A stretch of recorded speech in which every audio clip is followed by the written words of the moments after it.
All right, we're going to start on our first day. My aim or my hope is that we're able to look at all the things I listed there, starting from multiple choice. I know most times when we answer question papers, we really don't play around multiple choice. We just go to question two. So I'm going to take a few moments today to help us look at multiple choice questions. And let's learn some skills as well in answering some multiple choice. Okay, so I'll be guiding you through. Just follow through. Okay. There are some questions here you are supposed to be able to give us answers. Like the first one. It's quite straightforward though. A body is moving at constant velocity. That's the key word there. And when we see the word constant velocity, what comes to mind? What comes to mind when you see the word constant velocity? Huh? Yeah, I'm asking. No. Once you see the word constant, thank you, Wandile, acceleration is equal to 0. That's the first thing that should pass through your mind. Acceleration. So when you see the word constant velocity, check. First thing I know is acceleration is equal to what? 0. If acceleration equals to 0, do you know what next to be equal to 0? F net. Because F net equals to what? MA. Since my A is 0, F net will also be equal to what? 0. All right? Once I say that, W net, which is equal to F net delta X cos theta, will also be equal to what? 0. So check the list of things that are equal to 0 there. And I think if you just listen to that, you should have answered one of the questions now. We should have answered the first one. What's our answer for the first one?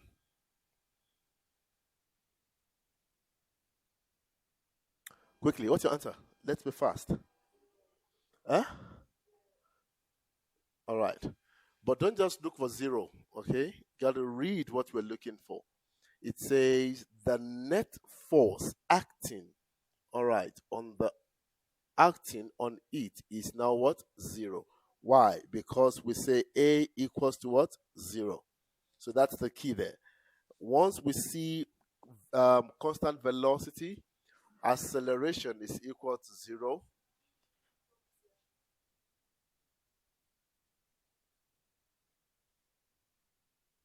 Okay, so our first answer here, A.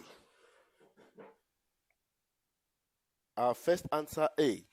Okay, let's move on quickly. A ball has a mechanical energy E when it is at rest h meters above the ground. I know a lot of us don't really like this one. These questions are quite always very tricky. Learners really just don't like this. All right? But let's see how we will be able to maneuver. Please learn the skills, learn the content as we go on.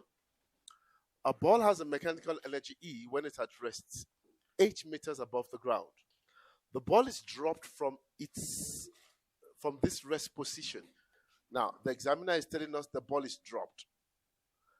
Please don't just say dropped means initial velocity is 0.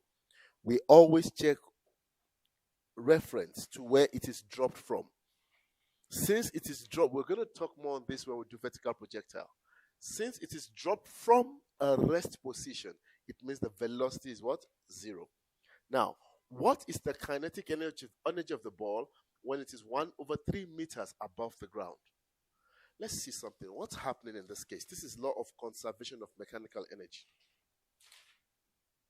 All right, from grade 10. Where we have, let's see quickly together, everybody. We have that. And the height here is what? H, right? What do we know at the top? Okay, first, guys, we're revising now. Can we quickly, let's revise. What is mechanical energy? Mechanical energy is the sum of potential and what? Kinetic.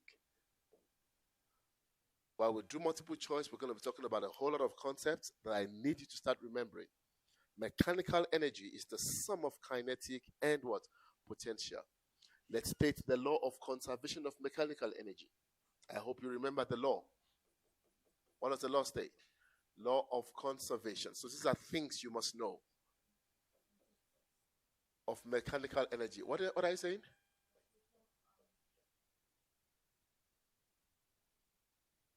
All right. In an isolated system, the total mechanical energy is what? Conserved. So those are definitions that must be, at the tip of your fingers. Now, if I look at this at the top, what do I know? E mech, let's try something, is equal to what? EP plus what? EK. But the object is at rest. If it's at rest, what's the velocity? 0. It means at the top, this is now equal to what? 0. Which means this whole thing is equal to what? EP. Okay, let's go back and read the statement and see if we can get some good information.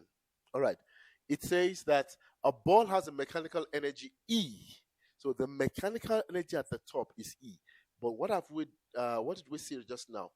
That E mech at the top is the same as the potential what? Energy. And what is that E mech? That E mech is what? E. So EP equals to what? E. Right? Now, what happens as the object drops? The height decreases. Height is always measured from the ground, but the velocity does what? Increase, because it's a free fall. Oh, so if the height is decreasing, what does it mean? It means the potential energy will be decreasing, because potential energy is mgh. What happens to the kinetic energy? Kinetic energy would be what? Increasing.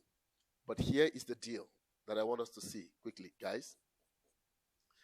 That at any point in this system, mechanical energy will still be what? Conserved. So here, we still have E. We are going to have E here.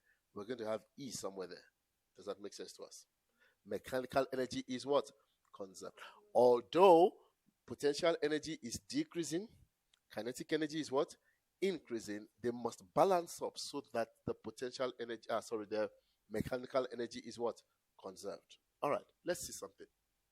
Now, the question now says, what is the kinetic energy of the ball when it is 1/3 h meters above the ground? Let's make this our 1/3. 1/3 h. Here. How would we calculate mechanical energy at that point? It's simple. Mechanical energy at this point will still be what? EK plus what? EP. Together. All right. Do we know EK? No. Do we know EP? It is mgh/3 because my height is 1/3 h. Right? Okay, let's see. The examiner wants us to find the kinetic what? Energy. Let's make space here. So we're looking for the kinetic energy, but we know that it is still equal to what? The mechanical. So we're still saying at that point, EM is equal to what? EK plus what? mgh over what? Over 3. Does that make sense? But hold on, what do we know? The mechanical energy is conserved. Let's go back to the beginning. A ball has a mechanical energy what? E. So that means the mechanical energy is still what? E. Make sense? And that is now equal to what? EK plus, okay, let's go back to this important part. Important part again. We are told at the top that E mech is equal to E. Remember, object is at rest. So the E mech is equal to the potential energy. And the E mech is equal to E. Oh, so that means the potential energy, which is mgh, is actually equal to what? E. So what I'm going to do, anywhere I see mgh, I'm going to write E there. What would I have? E. For what? over 3. What am I looking for? EK. So can we find EK now? By bringing this one here. So what are we going to have? E minus 1 over 3E equals to what? EK. Simple maths now. 1E minus 1 over 3E would give us what? 2 over 3E will be equal to what? EK. Do we have that in one of the options? You there? So guys, it's not a time to guess, as many people would do. What's the answer? B. I hope it makes sense. Please, the reason I like multiple choices, I'm already revising a whole lot of things right now. At the top, what do we know? Kinetic energy is what? 0. Therefore, the EP is equal to what? EM. What's going to happen at the bottom? At the bottom, E, potential energy will now be equal to what? 0. Why? The object is on the ground. There is no more height. Let me summarize this for you quickly here. This is very, very important. So I'm just going to do a quick summary here. An isolated what? System. What do we know? EMEC here is equal to what? EK plus what? EP. The same EMEC here is equal to EK plus what? EP. The same EMEC here is equal to what? EK plus what? EP. But at the top, most likely, velocity will be equal to what? 0. Therefore, mechanical energy would be equal to the potential what? Energy. What's going to happen at the bottom? At the bottom, height equals to what? 0. Therefore, what are we saying? Our EMEC will therefore be equal to what? EP. So we are saying that in an isolated system,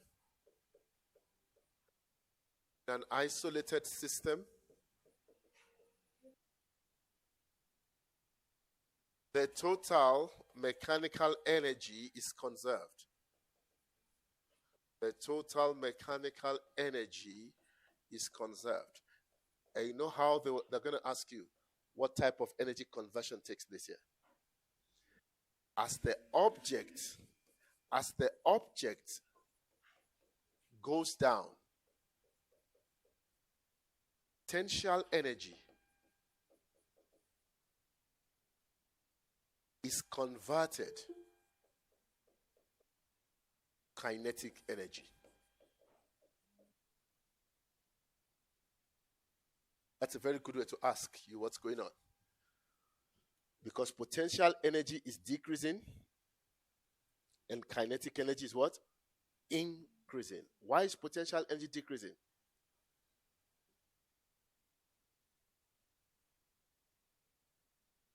Why is potential energy decreasing? Why? Because the height is also what? Decreasing. Is that okay? All right, so please take note of what's going on here. Potential energy is decreasing. Kinetic energy is what? Increasing. But mechanical energy is still what? Conserved. How are you guys?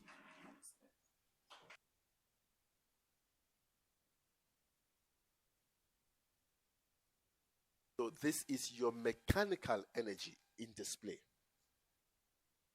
Through all the movement, potential energy would still be kept what? Constant.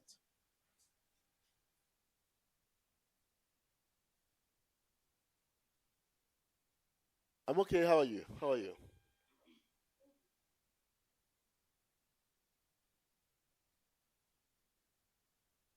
All right, I'm moving on quickly. Not quite. Multiple choice does waste time, but it's something that we need to look at. So please learn all the content that we are going to be talking about while looking at the questions. 1 point, because we have 20 multiple choice to run through. 20. And that's the whole physics that will be spoken about. Okay. Momentum here. Let's see this one. A car of mass m is traveling at constant velocity and has momentum p. Okay, what is momentum? We define as we go on. What is momentum?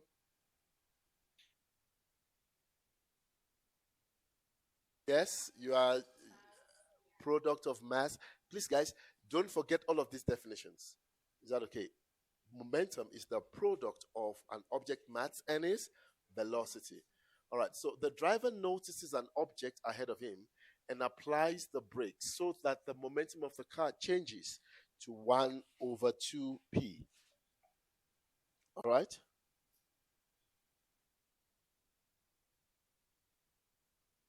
Which one of the diagrams below correctly shows the relationship between pi, pf, and delta p?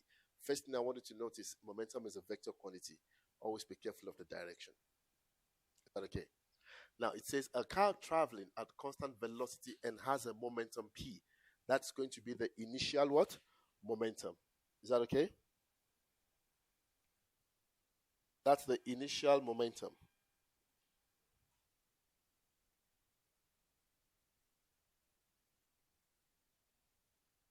All right, but what do you notice?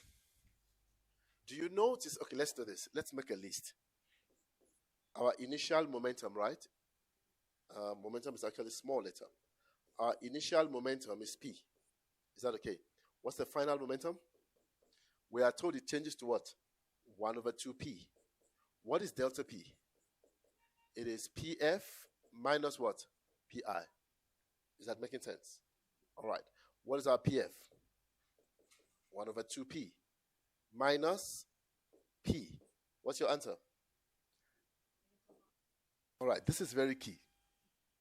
The positive and the negative is really, really very key.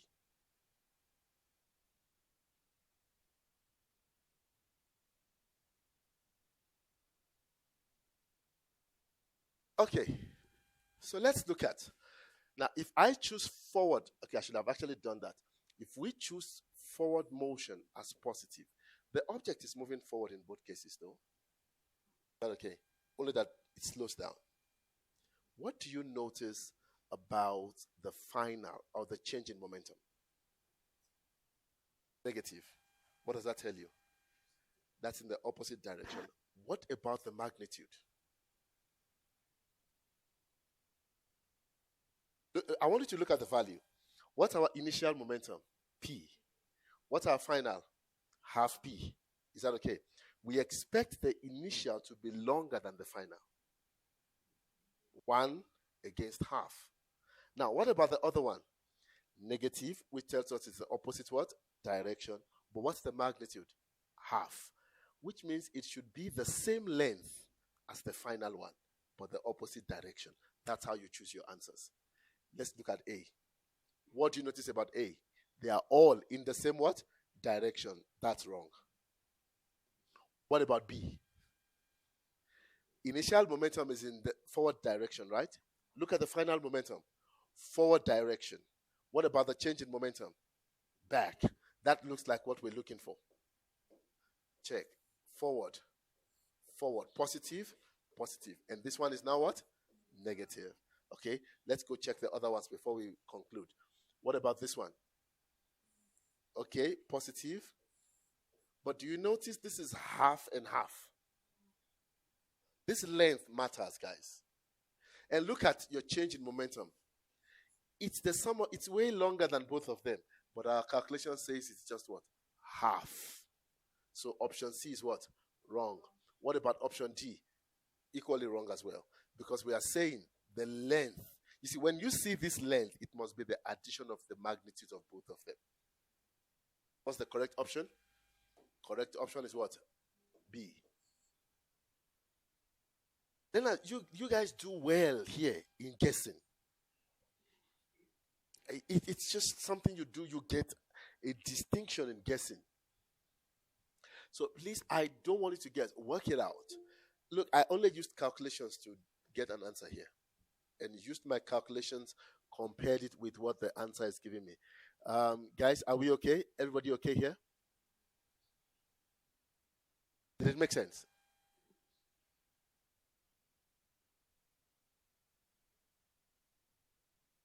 I hope it makes sense, guys. I hope it makes sense. So please, it's not a time to guess. Let's get those 2 marks. Don't hike me. And I know this, you see, these questions are the things that just takes marks away. An object of mass m is accelerated from what? A velocity of v to 2v, as shown in the diagram. What is the net work done? Do you notice we're talking about velocities? Come, let's define. Can somebody define work energy theorem for me? This is how we're going to revise, guys. Let the definition start popping up. What is work energy theorem? Use your formula page. Use your formula page. It's there. It's right there. Formula page. You only need to change that thing. Guys, it says work energy. This is what I think about. Let me share my thoughts with you. Look for a formula that has work on one side and that has energy on the other side. Do you have an answer for me now? Yes? Work energy theorem. The net work done on an object is equal to what? Its change in kinetic what? And you are done. Guys, there, you just go and change that into words. And I don't think there's a paper where you won't get that. Work net is equal to what? Change in kinetic. You're done. The net work done, check, just by changing this. What is this? Net work equal to change kinetic energy. 2 marks. You just convert the formula. That's why I always like when you use your formula page. Please don't use your head. Sometimes your head is not correct. Yeah, most times. Most times. All right. Okay, guys, let's look at this now. What does change in kinetic energy mean? It means final kinetic minus what? Initial. Let's walk through this, everybody, very quickly. Look, in these things, we don't guess, guys. We don't guess. All right. Work net. Let me get a pen quickly. Work net is equal to final minus what? Initial. What is it? Half mv squared, right? Let's final. Half mvi what? Squared. Now, let's go check. It says we accelerate from what? V to 2v. What's our initial? V. What's our final? 2v. Easy. So, let's come here. 1 over 2m into bracket what? 2v squared. Does that make sense? Because my final velocity is what?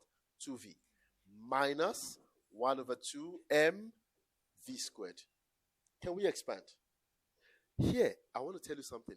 Please, don't cancel out. You see the 2 there. Someone's going to say 2 and divided by 2. Don't do that. Leave it as like terms. Let me show you what I mean. What is 2 squared? 4. So I'll be having what? 4 half mv squared. Do you see I'm not cancelling out the 2? Minus 1 over 2 mv what? Squared. Do you see that they are like terms? If you had cancelled out, it will no longer be, would it still be like terms? No. Because if you have done this, what would you notice? What would you have? Okay, it will still work. 2mv squared, but sometimes it just doesn't work. Now, do you notice my like terms are what? mv squared, mv squared. What is 2 minus half? 3 over 2. Beautiful. So what do you have? 3 over 2 mv what? Squared. Do we have that option? What's that answer? C. That is how we get through when it comes to multiple choice, guys. We don't guess. Examiners will want you to guess. Look, they will want you to do that. Somebody will be looking at this option and say, but it cannot be half. It cannot be 3 over 2 because, wait, let's be realistic. There are no fractions in this thing, eh? So how are we supposed to get fractions? Let me just say 2v minus v. V. Answer is A. That's improvement for you. That's you. Please work it out. Is that one thing I know about multiple choice is it's not always fair. sometimes the level of work you do. All right? If this was a structured question, you should be having like 4 marks. Multiple choice is not always fair, but what can we do? Please always work things out. I think for every section, I'm going to do quite some multiple choice, especially these ones that have to do with workings. But are we okay with what we did, guys? Please always work things out. All right. A ball is thrown vertically upwards with a velocity v from the top of a building 8 meters above the ground. A, B, and C are the positions of the ball during its motion, as shown in position time graph below. Okay, VPM, right? What do we know? It says the ball is thrown vertically what? Upward with velocity v. Can I put v here as my velocity? Okay. What's the velocity here? 0. At point C, what's the velocity? Okay, that means if we choose upward as what? Positive, then this one becomes what? Negative v. Okay, let's go look at the question. Which one of the following is correct for the velocity and displacement of the ball when it is at point C? Look, by what we've done alone, are you aware that even if you don't really know the answer, if you don't know the displacement, no, guys, this is how you guys don't understand. Somebody's just going to guess A. No. Just by looking, by doing what we've done so far, you can already pick your answer. Because we know that the velocity at C should be negative what? V. So it cannot be this, it cannot be this. The only one is that. But I want us to confirm that our displacement will be 0 though. Will it be 0? Yes. Because displacement is the shortest distance from the starting point. So from your house to school, you move 10 meters. You are 10 meters away from school, positive 10. Displacement is a vector quantity. When you come back home, what is it now? Negative 10. So what is the displacement? Positive 10 minus 10 will give you what? 0. Because we are saying, what displacement means? Position. Where are you now? I am at my starting point, which is 0. That confirms that. You're lucky in this case. The examiner could have actually given us negative V's in 2. That's what they do mostly. They'll put this one also as negative V. Battling between C and D. But at least this one is quite straightforward. You get one right, you get the second one. It's not a guessing game. Okay. 1.6. Doppler. Astronomers observe that light from a distant star undergoes a redshift. Yes, Copano, hand up.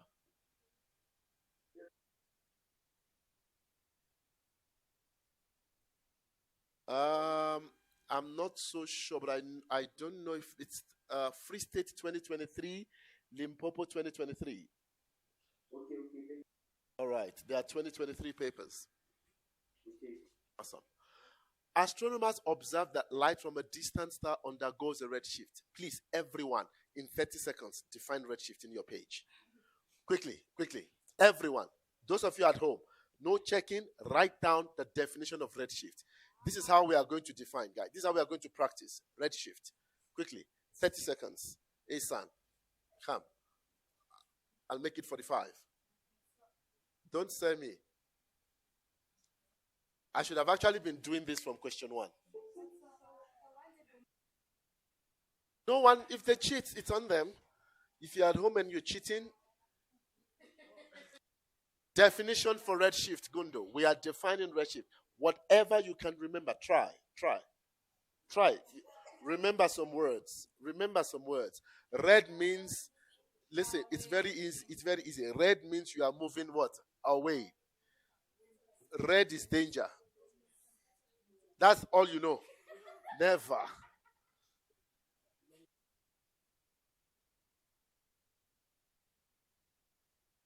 Thank you. That you are now thinking. You are, guys, let me show you how to remember this. You are now thinking. Redshift. Understand redshift occurs when the object is moving what? Away. So what are the properties of red that you know? Red It has a long what? Wavelength and has what? Yeah, frequency is not short. Low frequency. Okay, so now how do you then put this together? Every time they ask you this, know that you are dealing with what? Spectral lines.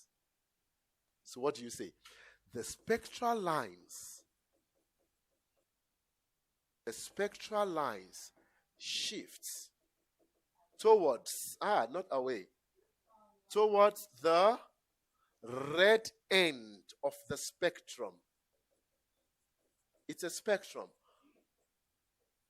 with long what? Wavelength and low what? Frequency. And you are done. 2 marks in the bag. Marks in the bag. So every question we get to, guys, we're going to go through the laws and definitions. Okay. I think which one did we do today? We did what? Mechanical energy earlier on, right? Yeah. There I did 2 things. We defined what mechanical energy is, and then we stated the law of conservation of what? Mechanical energy. Now we are doing, okay, after this, define Doppler, please, quickly. Don't harm me. Yeah, don't, yeah. Why the gish? No, please don't fight. Oh, what? What's wrong? Hey, yeah.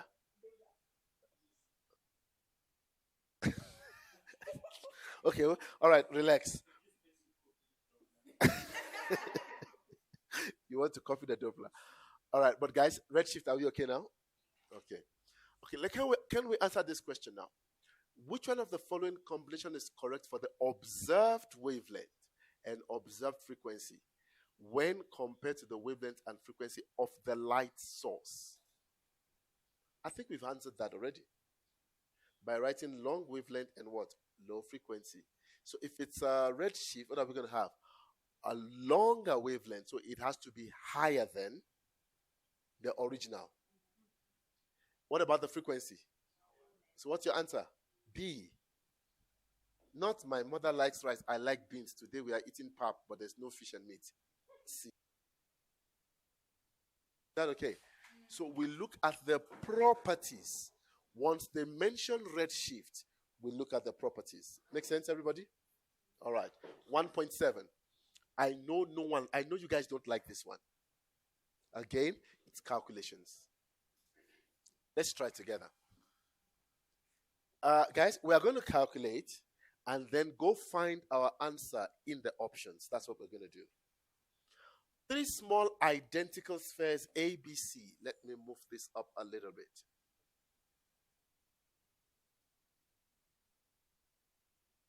All right.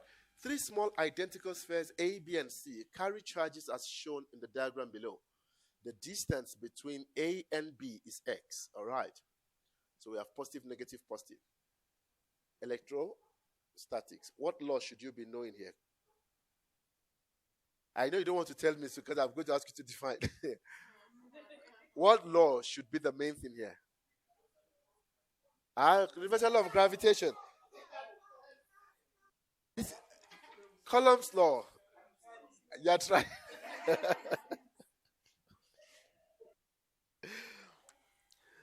Lerato, which one am I repeating?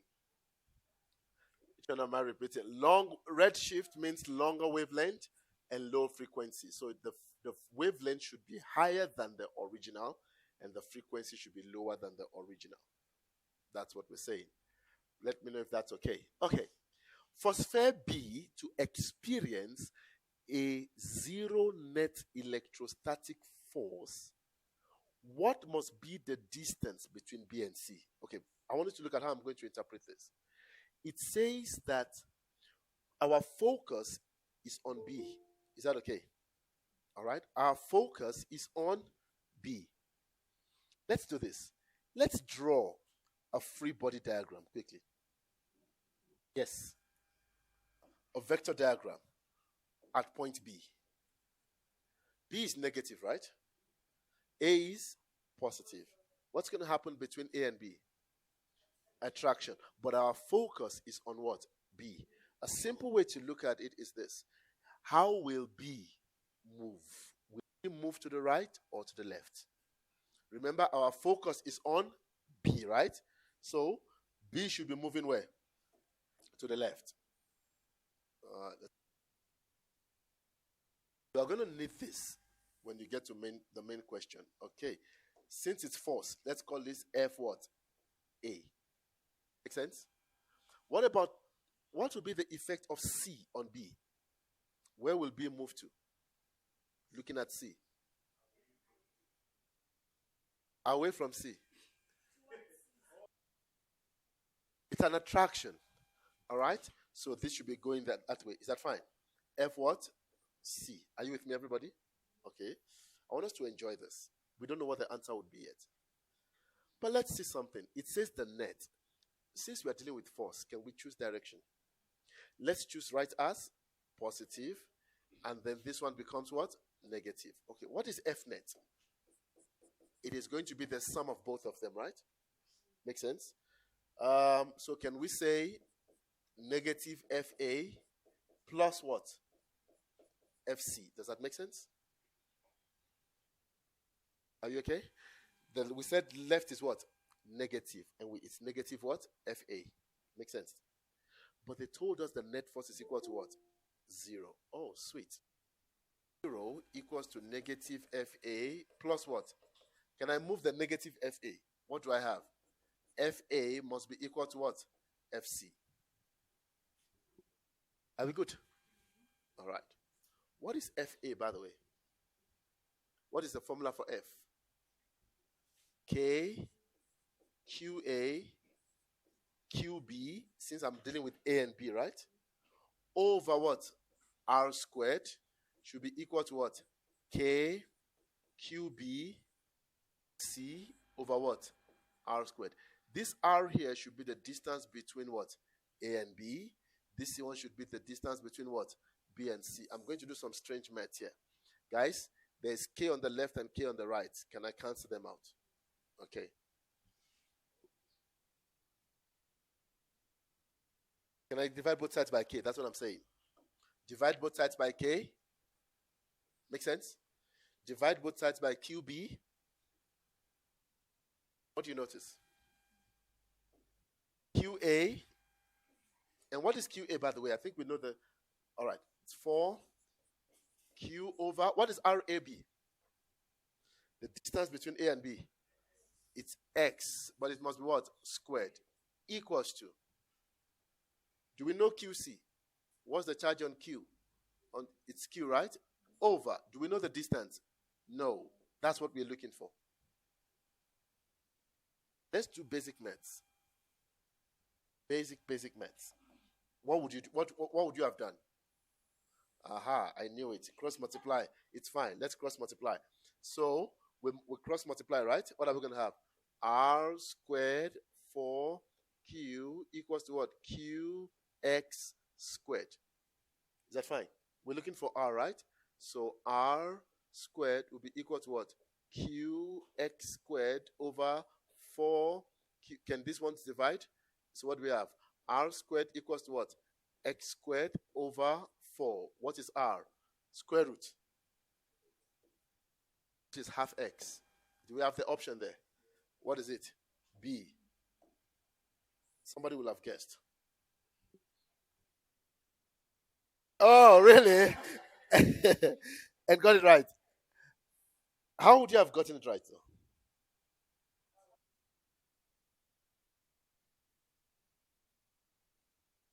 How would you have gotten it right? You always guess B. Okay. Let's try your guess this time around. But guys, is it making sense? Please, I don't want you to guess. Make an attempt. Do the workings out before you start guessing. All right. What do you want to tell me here?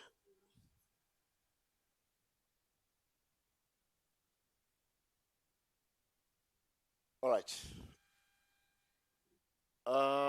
Let's walk through. I'm coming.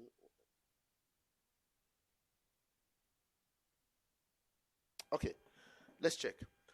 The batteries in circuit P and Q are identical. Resistors R1, R2, R3 are also what? Identical. The ammeters, why do we cancel the K? Because, okay, I think someone answered you there. Lovely. Thank you. Thank you, Luvenas. All right. The ammeters and conducting wires have negligible resistance. The voltmeters have very high resistance, while the resistance of the batteries cannot be ignored. Cannot. Written in a capital letter. Cannot be ignored. Okay, you busy on your phone there?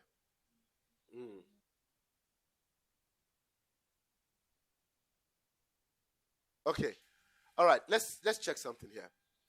What do you notice in circuit P? We only have one resistor, right?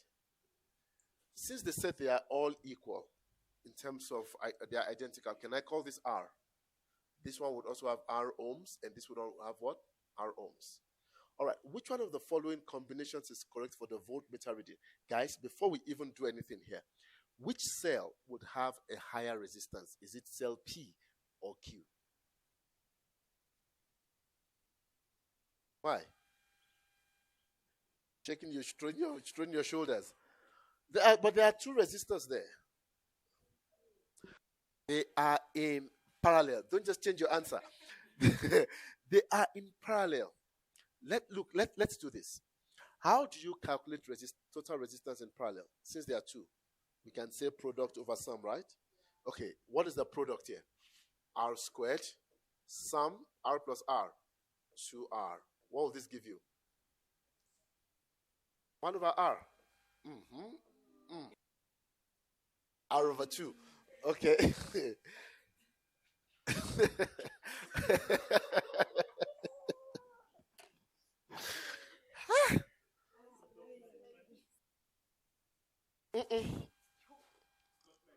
It's not your fault. Okay. All right, guys. Let's check now. So you can see that circuit Q has a smaller what? Total resistance. What is the relationship between resistance and current? Relationship between resistance and current.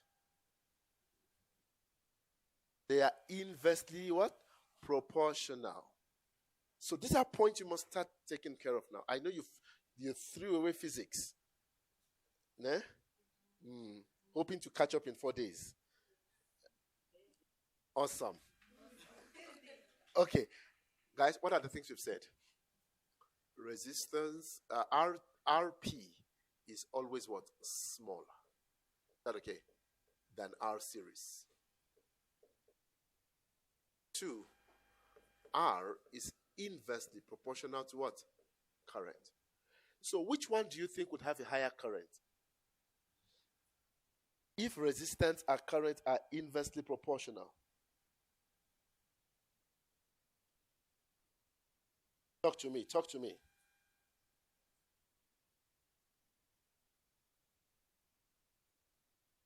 Where will current be higher? In P. Why?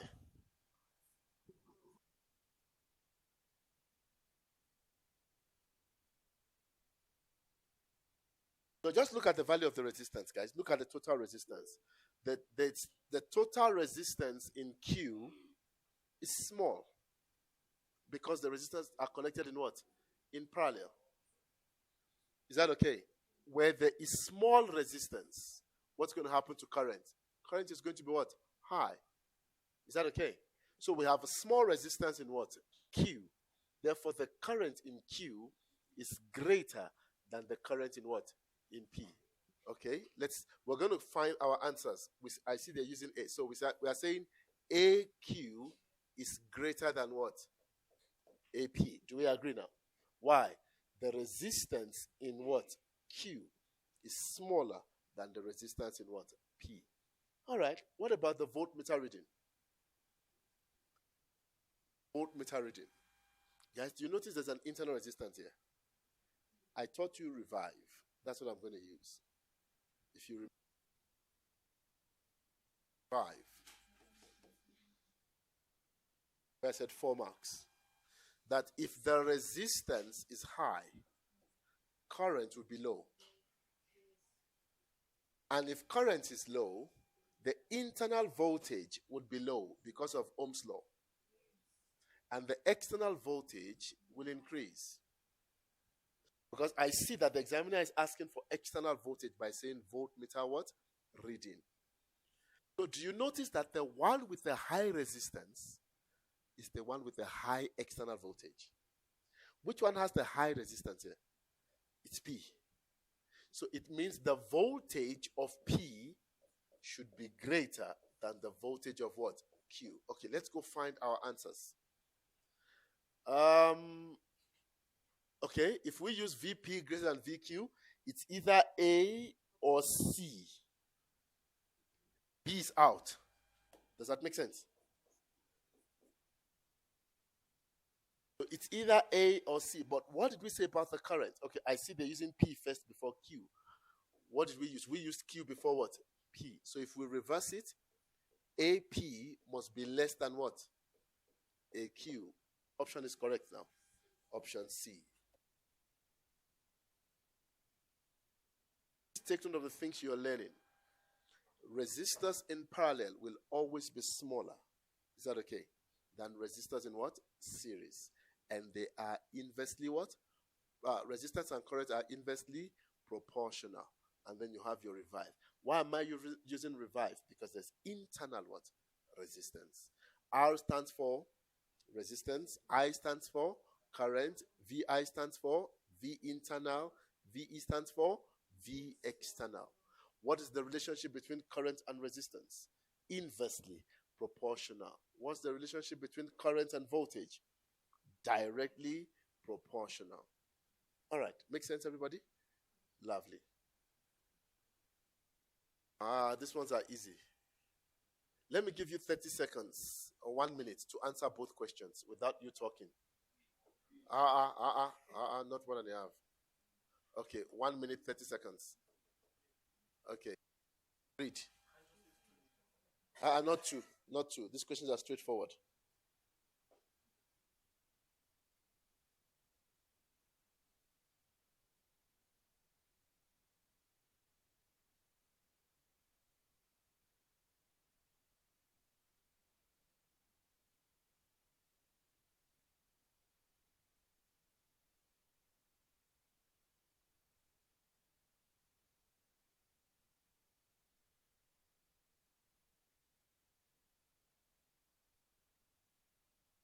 These are word problems. You don't even need any calculations. So, Pinky, I'm hearing Pinky, Pinky. What Pinky? What did Pinky do? Pinky, Pinky, Punky, Punky, Punky, Punky, Pinky, Pinky, Pinky, Pinky, Punky, Punky, Pinky, Pinky, Punky.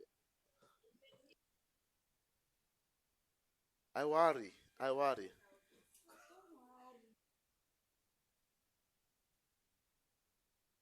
20 more seconds.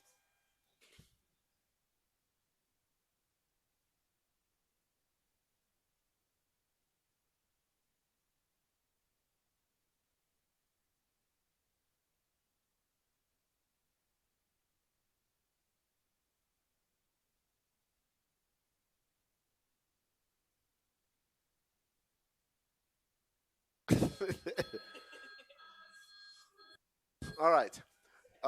Which one of the energy conversion takes place in a DC motor? What happens? A motor converts what? Electrical to mechanical. But you will notice there's no mechanical there. They are trying to trick you. Wait, when you connect a motor to a power source, what happens? It starts what? Moving. And once something moves, it's kinetic what? Energy. What's the correct answer there? Huh? Yeah, Joe.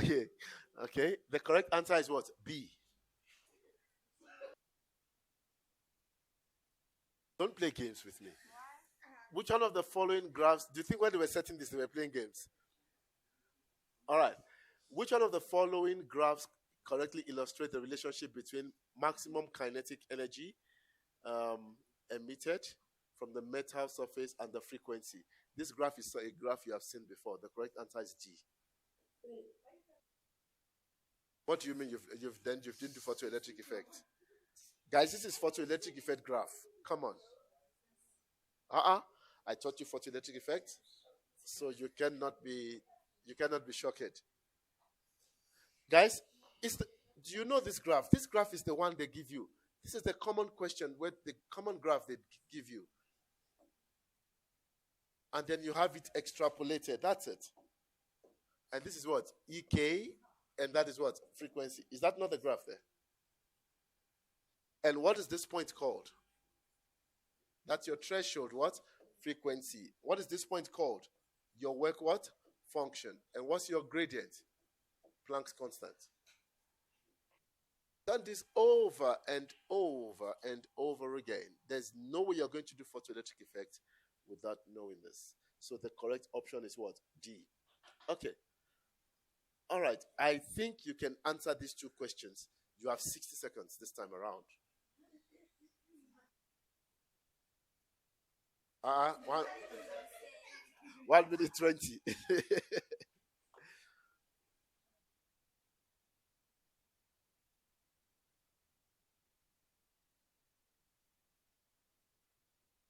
See, you are done. Already you are done with the first one.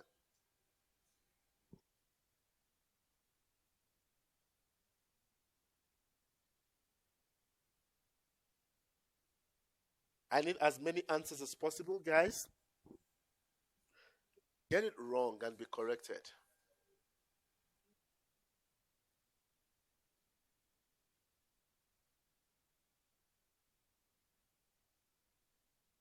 Ta-da-da-da.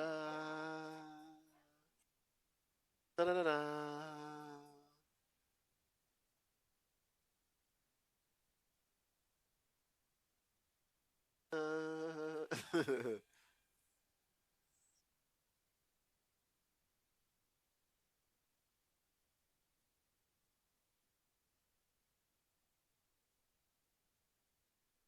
These kind of questions are the questions you get during your reading time, where there's no calculation, there's no thinking even.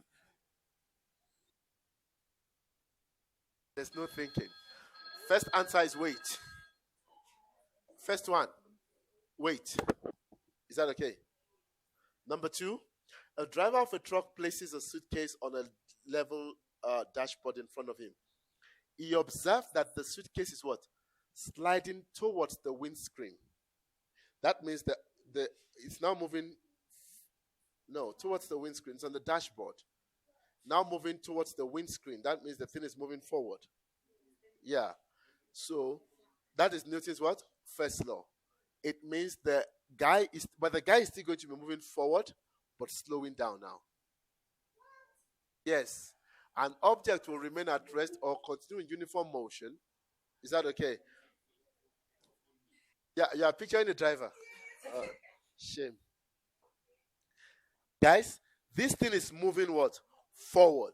Is that okay? It means that the driver is about to stop. Guys, okay, listen. You are in a car. You are in a car and the car is moving at 50. It means you are also moving at 50 meters per second. When the guy presses the brake, here's the question I want to ask you. What is stopping? Is it you or the car? It's the car. You are still moving at 50. There's no brakes on you. The brake is on the car. So your motion will still be what? Forward. But the car is slowing what? Down and still moving forward. C is the correct option. Yeah, this will show you flame. Multiple choice. Multiple choice. Multiple choice is not, this thing is not playing. You got it correct. Yeah. All right. Awesome. Awesome. Okay, let's try this again. Let's try. Let's try. How many minutes here? 4. For what? Okay, I'll make it 1 minute 50 seconds. You see? Yes, I'm very stingy. You are already wasting 4. But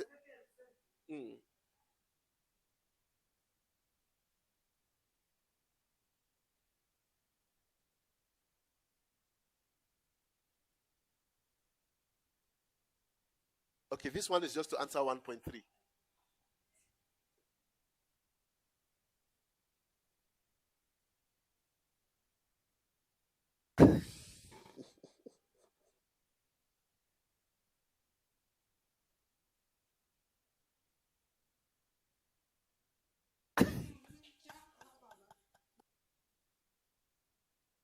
There's no other way. What is the only way? Guessing.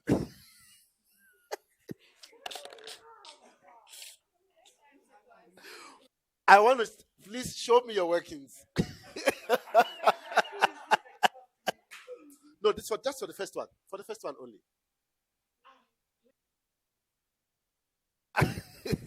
Just for the first one only.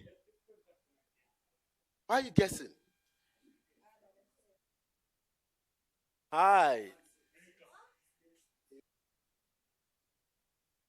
Constant where? No.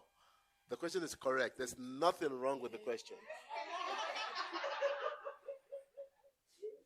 The question is perfect.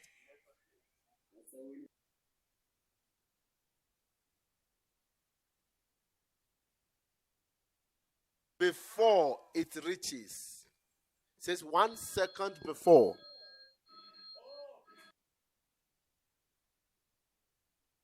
Okay, a stone is thrown vertically upwards, right?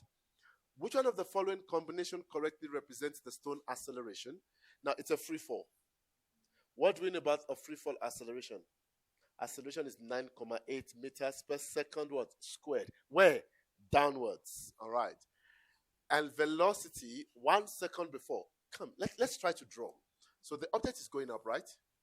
Let's call this the final, the maximum what? Height. What's the final velocity there? 0. Are we okay? Okay, what's our acceleration? 9.8 meters per second what? Squared. Now it says, what is the okay, acceleration remains constant, guys. Anything that has upwards, just forget it. Our answer cannot be A, and in fact, if you write A or C, they must get you arrested. 9, yeah, bopper, they must just bopper you.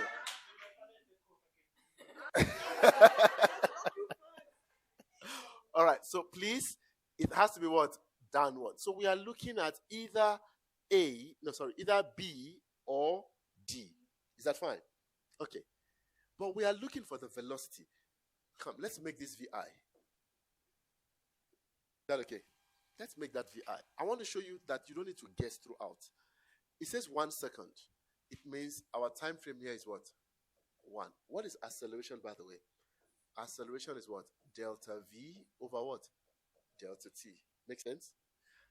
Let's choose upward as positive. It means my A becomes what? Negative 9.8. Is that fine with you? Now remember, this is what? Final minus initial over what? What's the final velocity at the top there? 0. What's our initial? We don't know. What is the time? 1. So what do you have? Negative 9.8 equals to what? Negative what? VI. Does that make sense? So what is VI? 9.8 meters per what? Second. And it is what? It's positive, right? So is it up or down? Because we chose upward as what? Positive. So this has to be what?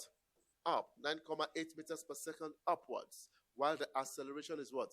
9.8 meters per second downwards. What's your answer? B.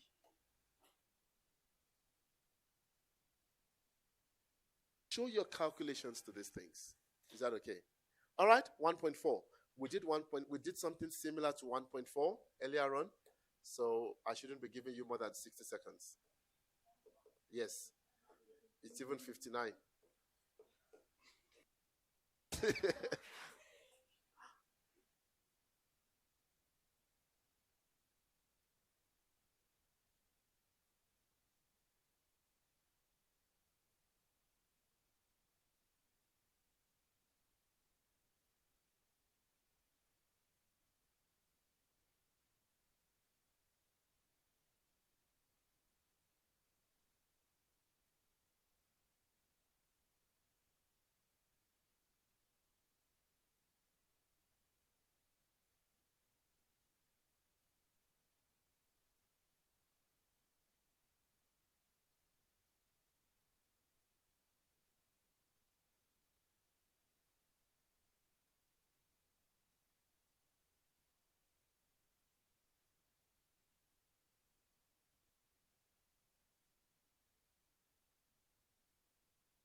What's your answer? All right. So if you look at what's your change will be final minus what? Initial. Okay, let's see. Final F minus what? Which one is longer? Look, I want to do this easily. Put numbers. Let's make this 10. And this is shorter. Let's make it 5. So what's your answer? It's 5 minus what? Which is equal to what? Negative 5. So it must be shorter than the longer one. And it must be in the opposite what?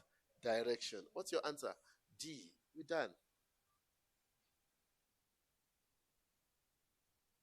Okay. Want to answer this? What do you mean no? 10 minutes. Okay, for both of them, guys, you have 2.5 minutes. 40 minutes. Yes, Princess Lepoto? Want to talk to me? Your hand is up, Princess Lepoto. Hand raised. Gloria, you said B or C. You mean D. Gloria, what game are you playing here? B or C? I mean D. Mm-mm, mm-mm. Yes. By, what about B? It's also by mistake. Oh, okay. All right. Okay. I got you, child. All right. Let's answer this one. Yep. Yes.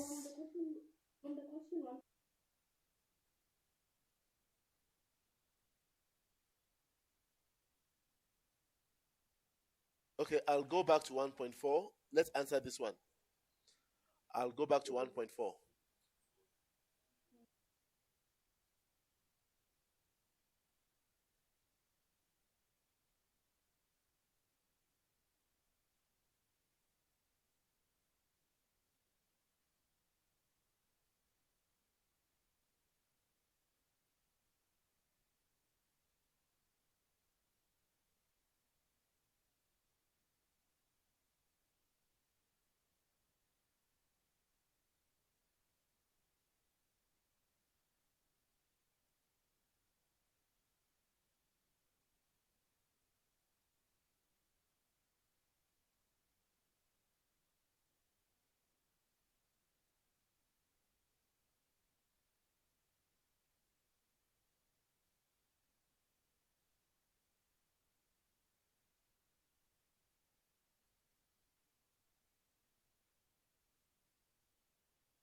Thirty seconds more.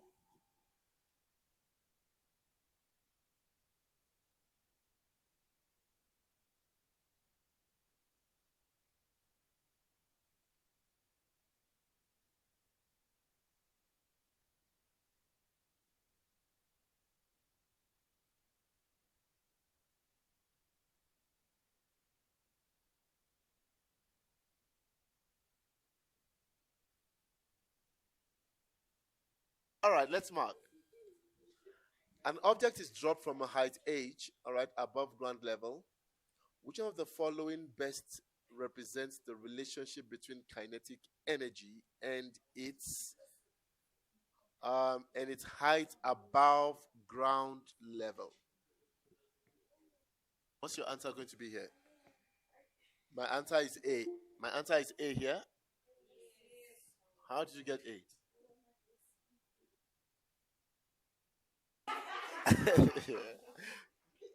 You guessed.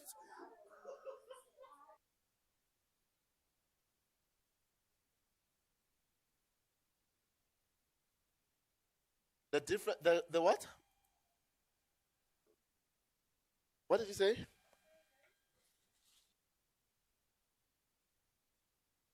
Okay, let me just show you something here, something that could help. Look at this. Look at this. If we have, again, we're dealing with mechanical energy, right? If we pick a point where mechanical energy is conserved, is that okay? Any point? Mechanical energy is conserved. Is that okay? So that means there is a possibility of getting a point where both mechanical and kinetic would be equal. Is that okay? Because mechanical, kinetic is what? Increasing, while potential is what? Decreasing. Let's check something.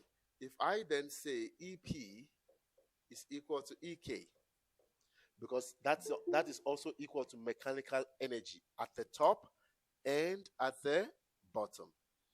At the top, mechanical energy is equal to potential. At the bottom, mechanical energy is equal to what? Kinetic. Let's check something. mgh equals to what? Half mv squared. All right, let's see. I want us to just try something quickly. Let's do some math. Let me change this back to EK. mg equals to EK over h. Watch what I'm going to do there. What's the gradient of the graph that we are given? Change in y over change in x. Our gradient will be what? EK over what? Does that make sense to you? Y over x. And from that equation, what do you notice? Y over x is actually equal to mg. The mass is a constant. G is also what? A constant. And that is equal to the gradient. So the gradient must be a constant, a straight line graph. That make sense to you? Make sense? All right. A. How does the frequency and wavelength of a wave source change when it moves towards? A is correct. How will I circle it? If it all right. What's your answer for 1.6? Give me an answer. As it moves, wait. The wave, how does the frequency? Are you sure? The wavelength decrease and the frequency increase is correct. Thank you very much. We don't even have to waste time there. Awesome. Let me give you 60 seconds. Tuto, don't ayaya me. This is not church. Ayaya. Okay. Eh?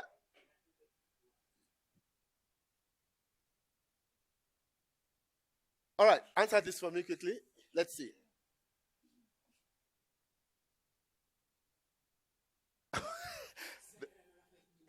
The way you said, yo, it's very heavy. There's no need to calculate. Minute. All right. The way you are begging. There we go. It means you must get it correct. I can't give you 2 minutes for nothing. Yes. Please, we are all working. Everybody, work it out.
All right, let's try. Let's walk through. Let's try to walk through everybody quickly. A positive point Q1, and guys, look, if you understand this, doing your structured questions becomes easy because it's right on the same principle. Is that okay? All right, a point charge Q1 and a negative point charge Q2. Okay, Q1 is positive, right? Let's put it there. And Q2 is what? Negative. They have equal magnitude as held at fixed positions as shown in the diagram below. Mistake there. Should be Y. Y is exactly between Q1 and Q2. Which one of the following combinations gives the correct direction of the net electric field due to the presence of the charges Q1 and Q2 at positions X, Y, and Z? Guys, point charges are always what? Positive. So let's start from here. If you have a positive there. It's about drawing your free body diagram, guys. Do you notice that Q1 would actually draw X towards it? No, will repel. Because they are like what? Charges. So let's try to do it together.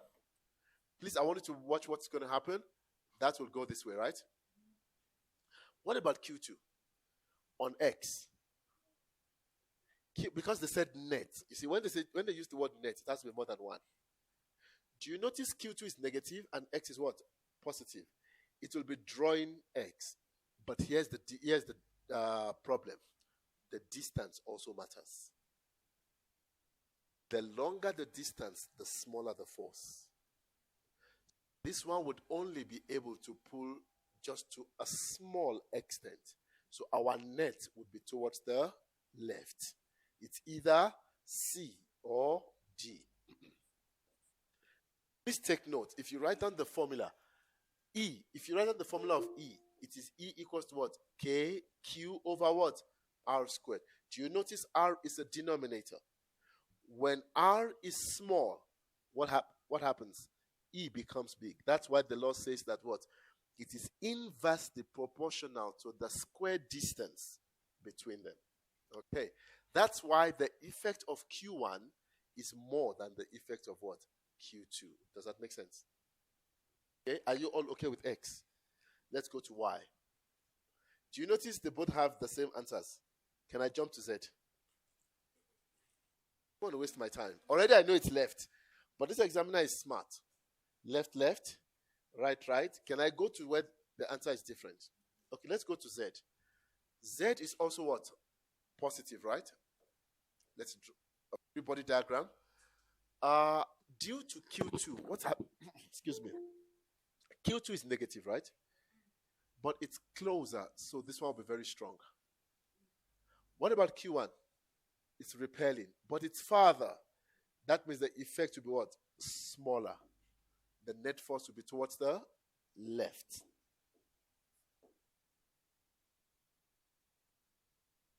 Can we confirm why though? Let's try to confirm why to prove that it should really go to the right.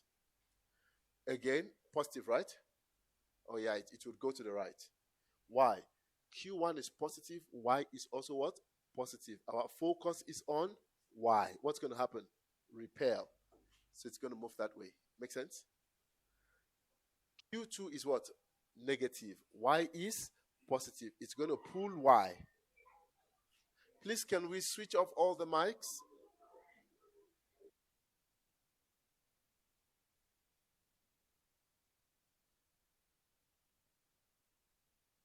All right, guys, are we okay with that? That question is answered. Please, I want us to learn all the little things we're saying on multiple choice. It will build up to assist us when it's time to answer structured questions. So if I want to calculate now, I'll be doing the exact same thing. That phone, put the phone on the table. Put the phone on the table. Phones on the table. Phones on the table. I want to see them. Thank you very much. Lovely. All right, here. What's your answer to this one? 1 minute? Huh? No, I'm just, the way you said, you didn't even read B. No, while you are busy asking for time, start.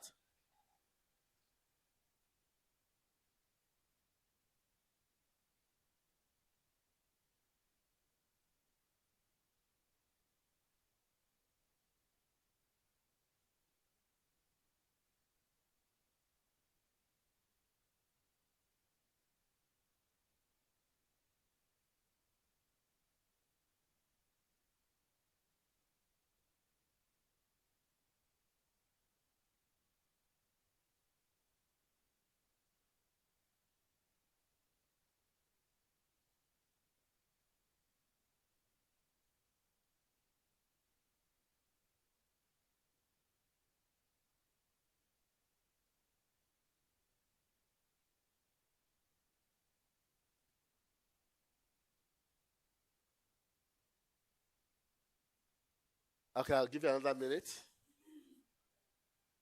I'm generous. Much time, eh? Yeah. I don't know what they are doing. That's why there's load shedding. It's electric circuits now. Everybody is struggling.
In a given circuit diagram below, the three light bulbs L1, 2, and 3 are identical. All right? L1, L2, and L3 are identical. X and Y, X, Y, and Z are readings on the ammeter. Okay, what do you notice? What type of connection do you notice here? What type of connection do you notice here? I see a parallel connection. And what I know about parallel is that what? Current is divided. Okay, sweet. Now, because, okay, guys, noise. All of these are actually equal. Is that okay? They are all in parallel. So definitely, this is basically Y, Y, and Y. So when current gets here, it actually what? Splits into 3. X equals to 3Y. There's no, you said B, you didn't even read. Shut up. I, you didn't even read. That's why I said, huh? That's not the point.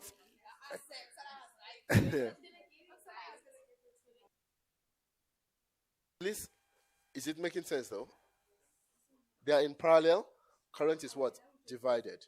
And because the resistance are the same, it's the same current going through the 3 of them. And this one here measures what? The total. Oh, sweet. Give me an answer here. This, I taught you this very well.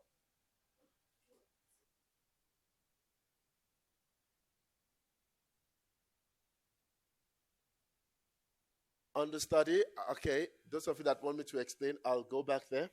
Where's your note on photoelectric effect, on generators? Is it here? My notes. Okay.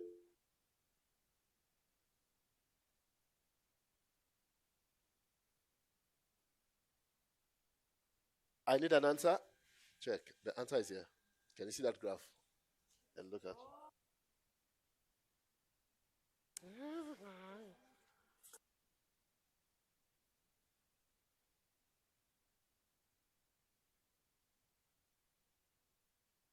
Badia, are you sure of your answer? Girls, I need answers. What's your answer? No, I want to confirm that you are wrong.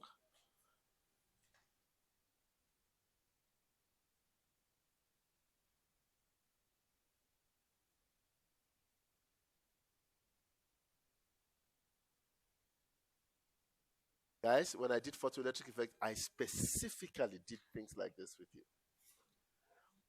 The solid line in the graph represents the output of an AC generator.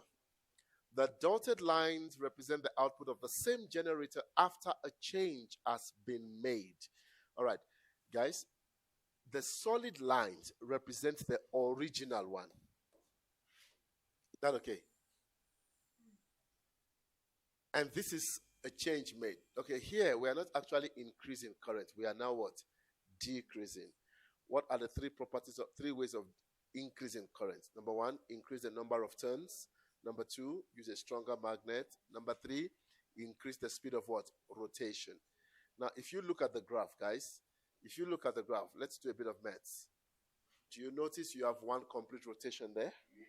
And another what? Rotation. How many rotations? Two. But look at the other one. One rotation. That's how I see. You don't even have to waste time.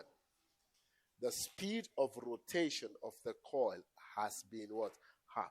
This is the only one that affects the period because our rotation is a cycle. Is that okay? The rotation has been halved. All right, there was a request for me to re-explain. I think it was the electricity question. Running back again. What I said here was these things are connected in what? Parallel. And if they are connected in parallel, what happens? Current is divided. The resistance here are the same. It means the current is also what? The same. And the 3 gives you this total. Because it is the total that comes here and splits into 3. Is that okay? So that's why we said x equals to 3y. We were saying we're taking the total x and dividing it into 3 parts. So that's why our answer here is B. There was somebody who requested this explanation. I hope you're okay now. And everyone is okay here, guys. Okay. You see, all other factors, guys, all other factors will not change the period. The only factor that changes the period is the speed of rotation. If you check your notes that I gave you, it's actually in there. Okay, let's answer this one, the last one, and then we move to structured questions. Been an exciting 1 hour of multiple choice. This one you have 45 seconds. 35, okay, 40.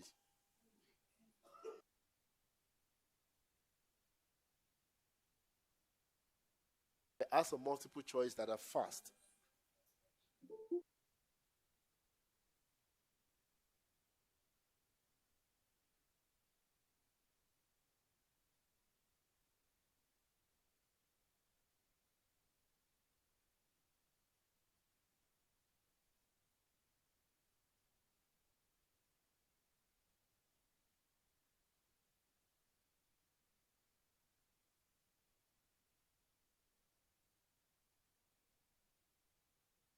Yes. Do you know why you are saying You are still opening the textbook.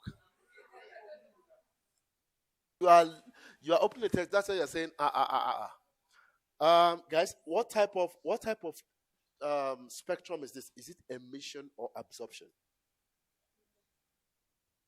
We're moving from a higher energy level to a lower energy level. Emission spectrum.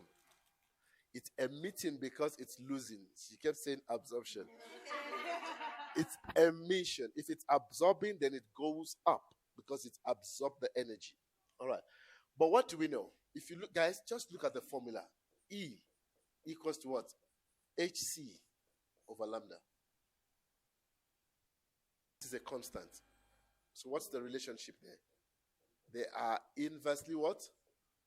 So the examiner wants the shortest wavelength. Which one is small? It means this one has to be big. The biggest difference. And the correct answer is? Got it right without time. I'll give you 45 seconds. All right, guys, full marks. Look, there are 4 topics that I've highlighted here. I want you to aim at getting full marks in this 4. Let's see. We'll try. What I'm going to do is I'm going to do 1, 1, 1 of each first. Is that okay? 1 Doppler, 1. Then if we are able to do the 4, we come because I think I have 8 questions in total, 2 to 2 of each. So I'm going to move round 1, 1, 1 first. Is that fine? I think that will be okay. All right. So I'm going to select now. Let's see. No, I don't want this. Okay, but Doppler, we can answer both Dopplers. They're not always long. Yeah. We can answer both Dopplers. You want to try quickly?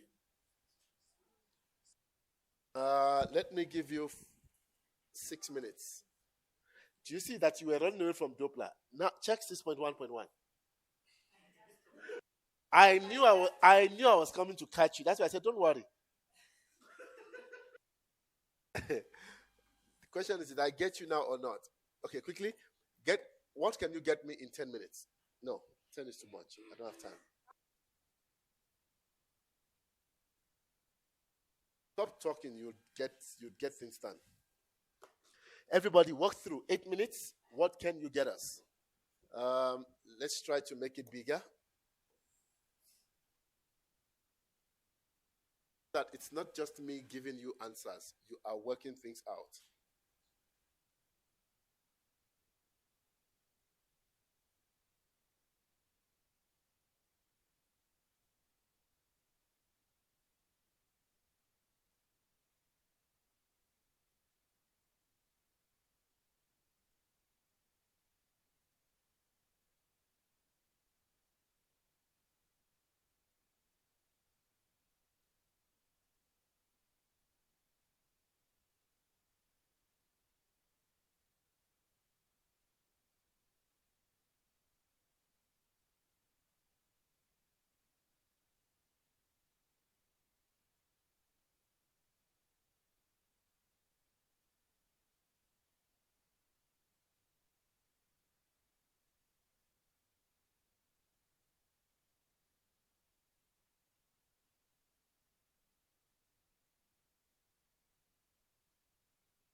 Are we winning, guys?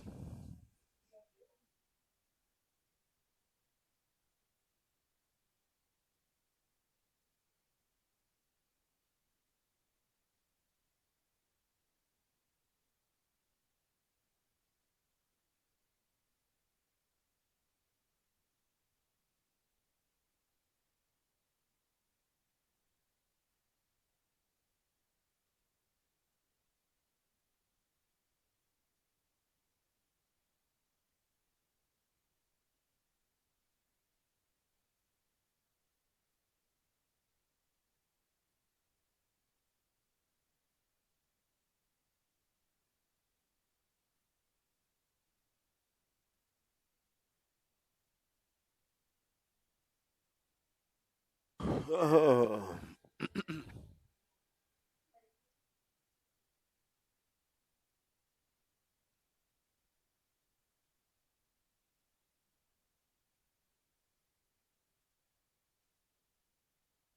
right, Kuvadi, are you done? Beautiful. Raymond Davids, why are you saying no?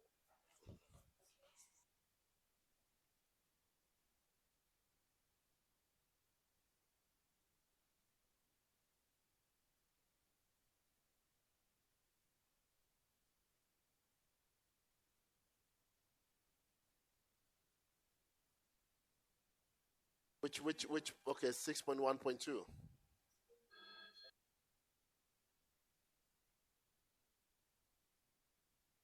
All right. Please, I'm expecting everybody to be able to define Doppler effect. Please, the change in frequency observed when there's relative motion between the listener and the source. Please, everyone should be able to give the correct definition. Please and please and please. This is one question that we know has a 99% chance of being there in the paper. So it's 2 marks before you even get into the exam. Right. A physics learner's clock radio awakens him or her with a steady and irritating sound of a frequency of 600 hertz. One morning, it malfunctions and cannot be turned off. In frustration, that's Mpumi, the learner drops the clock radio out of his or her fourth story dorm window, 15 meters from the ground. I know it's something you can do. Okay. Assume the speed of sound is 343. Okay, can you picture what's going on though? Leonard gets frustrated while the thing is still grrring, grrring, grrring, just fling it away. Okay, all right. So we state Doppler effect. Calculate the frequency that the learner hears just before the clock. Okay, now, so the learner becomes the listener. The clock becomes what? The source. How is the source moving? Is it moving towards or away? Okay, so what is your formula going to be looking like? Now, check. When it is towards, can I? This is what I do. Okay, apart from the songs, but this is what I do. If you want to write towards, your T can be written as a plus, right? Towards, I'm starting with a T, so it's going to be a plus on the top and a minus at the bottom. Does that make sense? Towards, I am starting with a plus. So the top is a plus and the bottom is what? A negative. Away, what are we going to have? It's a negative and what? A positive. Make sense? All right. Which one is stationary? VL is stationary, right? VS is moving what? Away. So we're sticking to this formula. Everybody okay? What's our formula? FL equals to what? V plus, or let's write the original formula, over V plus or minus what? VS. Is that fine with you? That's the original formula. Okay. Now, which one is the formula we're going to use? V, we said what? Minus on top there. Okay. I just put V. Whichever one is stationary, I just get rid of it. Plus, no. Which one is stationary? Listener is stationary, right? So let's just get rid of it. And this becomes V plus what? VS, everything multiplied by. So that's the formula we're going to use. Do we agree? Guys, are you okay with the manipulation of the formula? The one that is stationary, don't even bother yourself. Just chunk it off, you know? All right. What are we looking for, by the way? Let's go back. We're looking for the frequency of the what? Listener. This. Do we know V? V is the speed of sound. 343. We know this. Do we know Vs? No. That's a problem. Do we know Fs? Yes, 600. Okay. So this is going to be a problem. But what do you notice? This learner drops the clock. So it's a free fall. Okay. So this examiner has brought in what? Vertical projectile what? Motion. Okay. Can we pick a direction? Down as what? Positive. Is that fine? What are the things we know? Let's go check again. It says one morning the learner drops. Is that okay? So what's our initial velocity? Our initial velocity is 0. We don't know the final velocity. Okay, what else do we know? The height of the window is what? 15. Which is basically our delta y, right? Do you think we have a formula here? It's a free fall. So what is A? 9,8 meters per second squared. Okay, what do you think we can do? Which formula?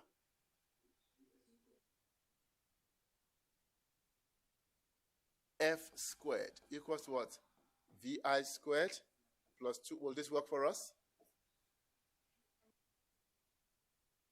The final velocity? No. Do we know the initial? Yes. Do we know the acceleration? Do we know the delta displacement? 15. Do you want to give me VF quickly? Yeah, you're lying.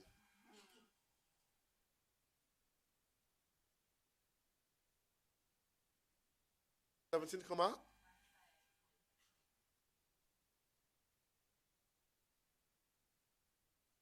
17,15. Is that fine? Oh, so we now know this velocity. Because that's the final velocity just before it hits the ground. Awesome. Can we then go back now to our formula? FL equals to, what's our V? 343, right? Over 343 plus 17,15. Are we expecting this to be higher or lower? Before we even calculate. It's moving away.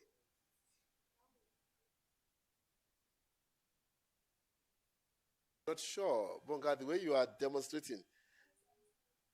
It's moving, you're moving away. So definitely, something is moving away from you, the frequency should be what? Lower. What's your answer here?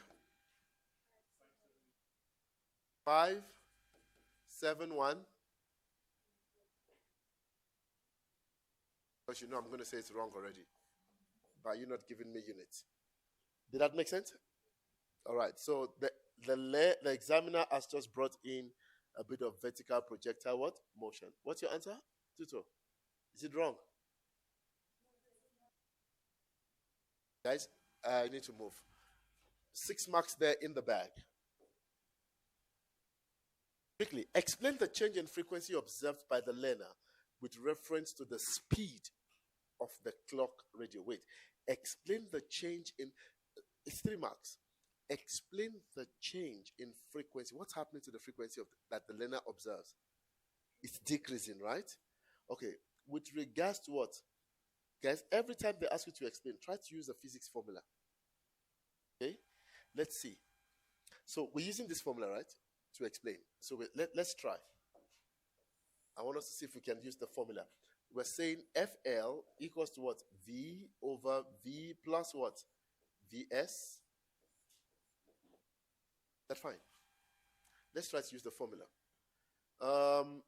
FL will decrease. That's fine with you?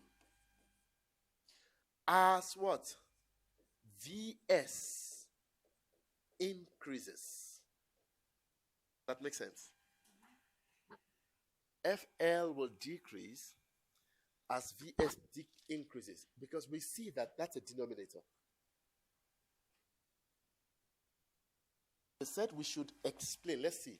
Explain the change in frequency. Did we answer the change in frequency? What is the change? It will decrease. Observe by the learner with reference to what? The speed. We need to talk about the speed. All right. As Vs decreases due to what? Downward motion, right? Downward motion away from the learner. Twice. I've mentioned what? How FL will change.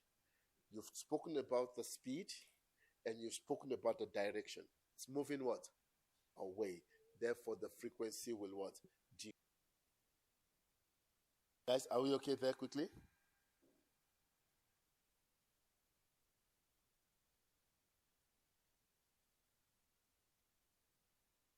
All right, let's see. I want us to run quickly because we'll see how far we go. But look, I'm very particular about this topic. I needed to get 100%. Let's quickly answer these 2 marks. A helium line from the spectrum of a sun has a frequency of what? Hertz. All right. Here, it's going to be you playing with numbers. The frequency of the same helium line from the Earth, which are observed in the line emission spectrum of 2 stars, are X and Y. X is 6,24, which is higher frequency. Y is 6,04 times 10 to the power 14, a lower frequency. Which one of the stars, X or Y, has a redshift? Hold on. Redshift means the object is moving what? Away. What's happening to the wavelength? It's increasing. What's happening to the frequency? Decrease. Answer is what? Y. You're done. There's no need for stories. You quickly get your mark there. There's no need to tell stories.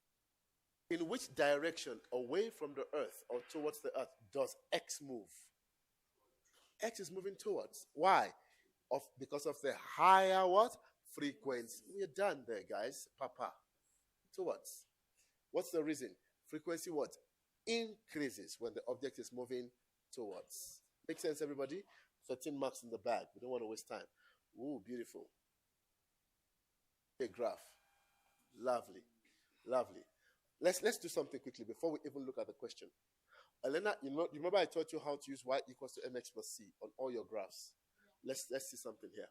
Elena investigates the relationship between the ratio of the observed frequency to the source frequency and the velocity with which the listener moves relative to the stationary source. The experiment is repeated by increasing the magnitude of the constant velocity with which the observer moves. Who's moving? The listener. Right? Relative to the same stationary what? Source. Very key. Source is what? Stationary. The observed frequency is recorded and FL over FS is calculated for each experiment. Okay, did they tell us about the movement? Is it away or towards? Did they mention? Let's go back again. A learner investigates the relationship between the ratio of the frequency observed, right, and the velocity with which learner moves relative. Okay, so they did not tell us. They said relative. It could be either towards or away. But what do you notice? You notice the graph is what? Increasing. Okay, let's see something. What's our Doppler effect formula? FL equals to what? V plus or minus VL. Please, when you are writing this in the exam, please write from the formula. That's fine. All right, it's a straight line, guys. We agree. It's a straight line. Let's see something. If it's a straight line, y equals to mx plus c should work. What's y? Can I divide both sides by fs? What am I going to get? FL over fs equals to.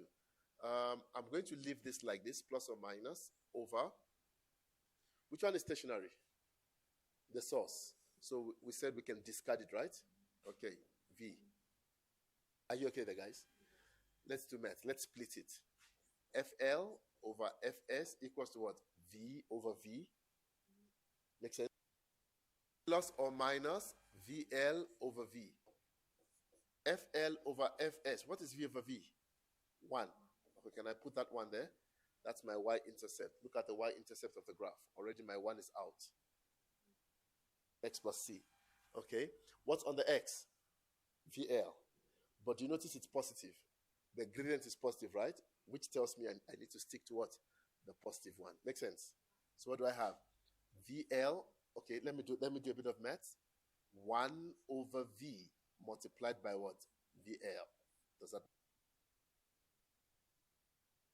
1 over VL times 1 over V times VL will give me what? VL over V. Yes, Lucy? Hand is raised. Check it. Y equals to mx plus c. What's on the y-axis? FL over fs, which is what we have on the y, right? What do we have on the x? VL. Do you see that the arrangement is now perfect? Lost, say. Where are you lost? I'm bringing it to the y. All right, so if I'm bringing it into the y equals to mx plus c formula, what you check quickly is what's on the y-axis. What's on the y-axis here? FL over fs. That's why we divided both sides. Do you notice that already from here, I have already sorted out my y? Makes sense? Okay. Then I have v plus or minus VL over v. All I did here is to split this. We do this when we're doing calculus, remember? Algebra. V over v plus or minus. Guys, I'm keeping plus or minus because I'm not making any assumption. Relative. Relative could either mean away or towards. Right? VL over v. But what is v over v? That's 1. That's my 1 there. That 1 then represents my y what? Intercept. Check your y-intercept there. Notice your y-intercept is 1 already. Okay. Now, I have VL over V. I am choosing positive because I see that that's going to give me my gradient. This is positive gradient. What is VL over V? VL over V can be written as 1 over V multiplied by what? VL. Why am I writing it this way? So that I can get my x. What is my x? What's on the x-axis? VL. Means the gradient is now 1 over V. You must know this graph interpretation. Remember I told this will affect you what, about 8 times. All topics. Graphs would be there. Are we okay now? Did it make sense? Yes. All right. So that's why we have that. Okay, everybody okay? So now that we chose plus, is it moving towards or away?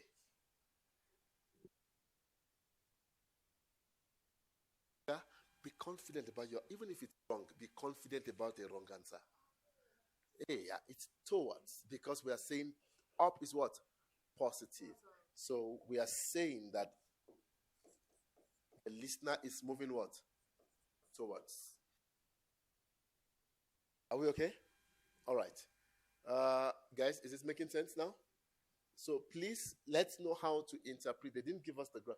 This is actually similar to one question in Mpumalanga that was tested. All right, state in words. Again, Doppler effect, you must be able. They didn't say, if you just write Doppler effect is 0. They said state in words. Use the graph to answer the following question. Is the learner moving towards or away from the stationary source? Oh, we did this already.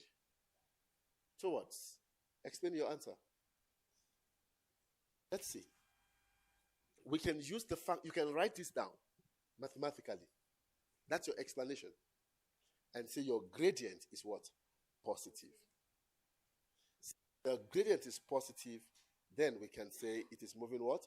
Towards. Did that make sense? All right. Another way here, let me give you another thing that could help you. Towards. If FL over FS is greater than 1, I want to explain this to you. Please listen to this part carefully. When the object is moving towards, the frequency of the listener will be what? Greater than the frequency of the source. Do we agree? Check this. I want to show you something. In case you see, FL would be greater than what? Fs. Divide both sides by Fs. What are you going to get? FL over Fs greater than 1. That's another way of representing what? Towards. It means if FL over Fs is less than 1, then it will be what? Away. Please write that down. That's very key. Towards. FL is greater than Fs. If we divide both sides by Fs, what do you have? FL over Fs, therefore, will be greater than. So an examiner can give you this in multiple choice. Check. The expression FL over F, or the ratio of the frequency of the listener to the source, FL ratio Fs, is greater than 1. Which one best describes the relative motion between the listener and the source? Option A, both stationary. Option B, listener moving away from the source. Option C, listener moving towards the source. Option D, none of the above.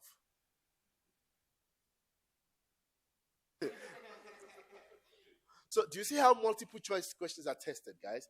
Every little interpretation that you can get has a key in making you understand the topic better. I've never taught it like this, but it makes sense. Is it making sense though? All right. So do you see I have two ways of explaining my answer now? I could actually write FL over Fs is greater than 1, or write down that whole thing and say the gradient is what? Positive. Positive 1 over V. Make sense, everybody? Awesome. Check 6.3. What does the gradient of the graph represent? I think we did already. What's the gradient? 1 over V. That's all you write. That's all. It is the reciprocal of the speed of sound. That's right. Eh? All right. Calculate the speed of sound. My dear learners, check. We are looking for the speed of sound. What is the speed of sound? It's V, right? But we know that gradient equals to 1 over. Can we just calculate the gradient of this graph? Best thing is to use this point already. That's fine. So let's find the second point that you can use. In fact, all the points are quite friendly to me. Let's use this one. 1, 0, 0. This is the third one. So this is 1, what? 0, 3. Let's get the gradient. Please work out the gradient for me. Change in y over change in x. Everybody. Quickly, guys. I want us to be done. Yes, Norway?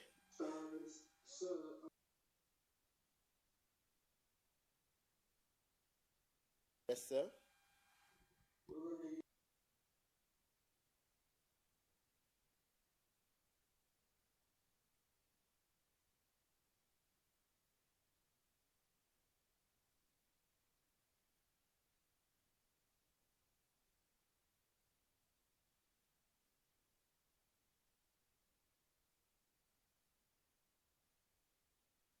That's what we do. We rearrange to make it look like y equals to mx plus c. Are you okay with my rearrangement? Yes. Or you must learn that because it's usable in about 8 topics. The same concept. Oh, awesome. You're welcome. Do you have gradient for me? Yeah. What's the gradient? 0, comma? Sure. Okay, so what are we going to have? 0, comma. So you got the gradient, right? So what will it be? 0, 0, 3 equals to what? 1 over V. So get V. You are going to cross multiply. Just reciprocate this thing. Hey, Banna. Just say 1 divided by your answer there. And we are done. Sure? This child.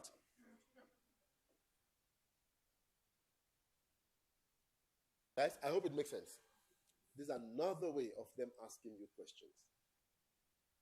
Got it? So please, let's learn the y equals to mx plus c thing. It's very key. It's 8 topics. 8 important topics. All right. An observation of the spectrum of a distance that shows that it is moving away. Explain in terms of the frequency of the spectral lines how it is possible to, guys, I already gave you this. They're asking you to define redshift. Spectral lines are moving towards the red end of the spectrum, which has what? Longer wavelength and shorter frequency. Low frequency, guys, and we are done there. Please. I know. Come, can we move? So we answer 1 electrostatics, we go for 1 photo. Oh, okay, go 1, 1, 1 now because of our time. 1 statics, 1 photoelectric effect, 1 electro. No, 2 electro. I want the 2 electrodynamics, please. If you have to shift photoelectric effect till tomorrow, it's fine. Guys, I promise you, I was in KZN. If there's anybody in KZN here working with me online now, they'll tell.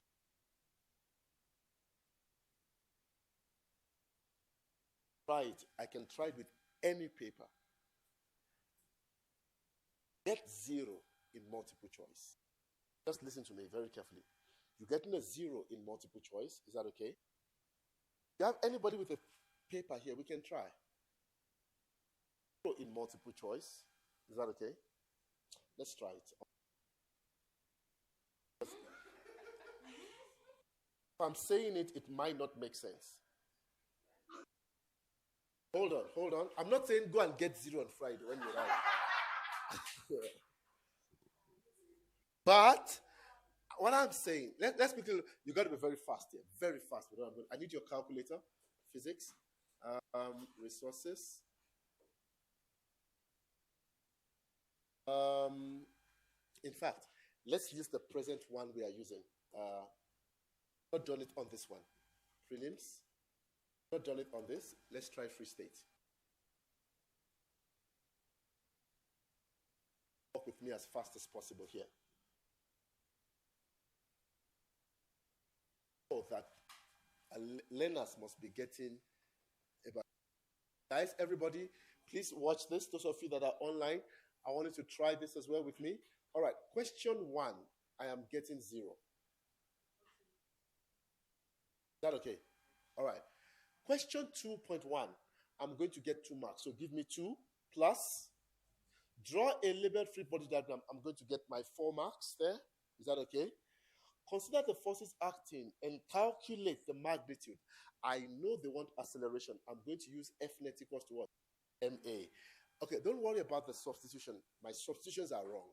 But I'm going to get 1 mark for the formula. So give me +1 there. This is the lowest mark I'm getting. Is it making sense? All right. According to Newton's third law, which of the first? Okay, let's say I don't even know that one. 0. I'm looking for the barest what? Minimum. Is that okay? While the blocks are moving, the string breaks. What is the direction of the acceleration of the block immediately after the 0? Okay, fine. 0. Thank you. You're giving me a 0 there. Awesome. Okay, let's look at question 3. 3.1, I must get it right. How many marks? 2 marks. Write down the time taken. I must get that one right. If anything that has to do with the write down, I must get it. Calculate the velocity. I must get the formula right, guys. 1 mark there, right? Calculate the distance. I must get that formula right. +1. Draw, guys, when it comes to drawing a graph, you must acceleration. I don't even need to read. Acceleration is 9.8. It's a straight line. Don't even need to read anything. Is it making sense? So how many marks there? 2. Thank you. Please. 4.1. Define what? Impulse. How many marks? 2. Please calculate the velocity. You see that initial momentum equals that one, you must get 4 marks, please. So do we agree? We agree that that's 4. Momentum before equals to momentum what? After. All right. when cars are no? All right, guys, I must get 5 marks here. Again, it's the same thing. Because you can see already there, you are saying M1 VI1 plus M2 VI2. Is that fine? Good. How many marks there?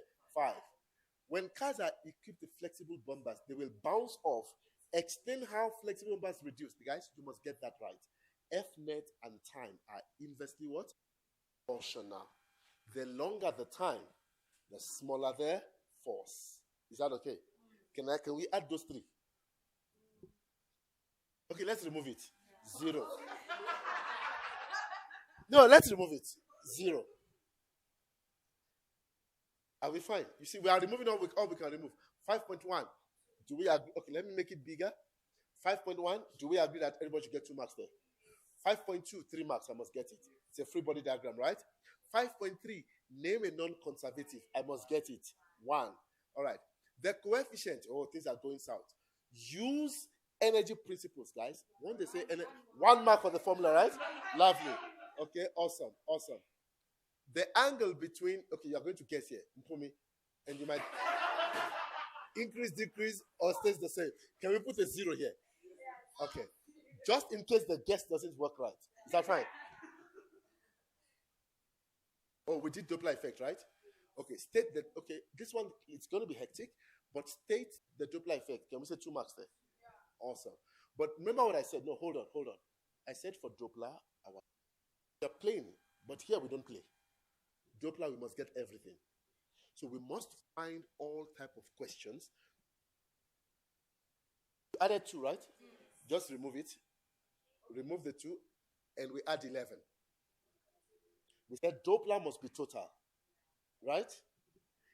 Electrostatics, we said we should aim at getting what? Total there as well, right?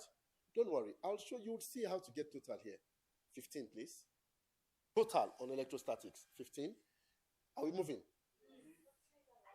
Electricity. Wow. ESCOM. No, we won't get 0. We won't get 0. Explain what is meant by EMF. That's asking you to define EMF. 2 marks. Is that okay? Good. Maximum energy supplied by the what? Battery. All right. Calculate the reading on ammeter. I know I'm going to use V. Wow. 1 mark. 1 mark. 1 mark. Because it can shock you. This thing. Let's come. Okay. The resistance of resistor X. Okay. Okay, let's get 0. Let's get 0. Total external resistance of the circuit. Let's get 1 yana there. Okay. Internal resistance. Guys, you're going to use E equals to I into bracket R plus R. So 1 mark there, right? X. 1 mark there. Guys, resistor X, please listen. Resistor X is replaced by another ammeter. That is revive. How many marks? 4. That 4 we are getting. Please. We are getting that 4. Okay. Electrodynamics, total, please. 15. 15. Photoelectric effect, total. 14. How many marks is that? What is 96 over 150 multiplied by 100? That's 64. I'm on level 5. Somebody's going to finish the paper and come out with level 2.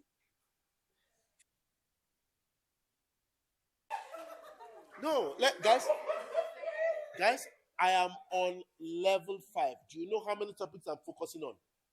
4 or 5 main full topics.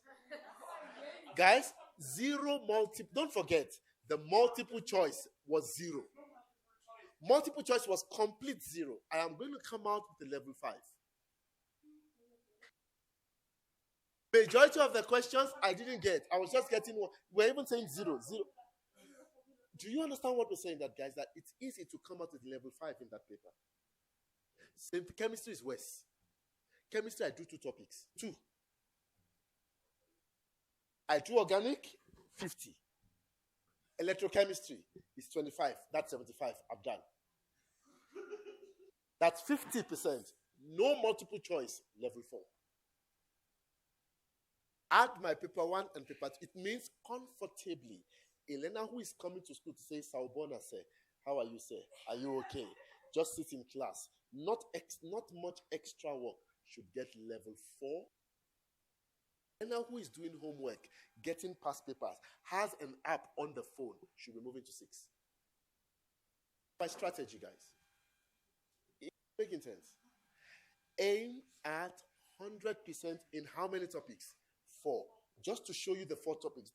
Guys, that's the reason I wrote this down. Everyone in KZN was shocked that, what is this guy talking about? Guys, that is where are my structured questions? That's the reason I wrote this. Get me 100%. It means, guys, from now till you write, let no day pass without one of this. What are you doing? You are trying to see how they are going to ask in different ways. You see, right now we did graphs, right? You are trying to block all the ways of asking. The rest is just free body diagram and form.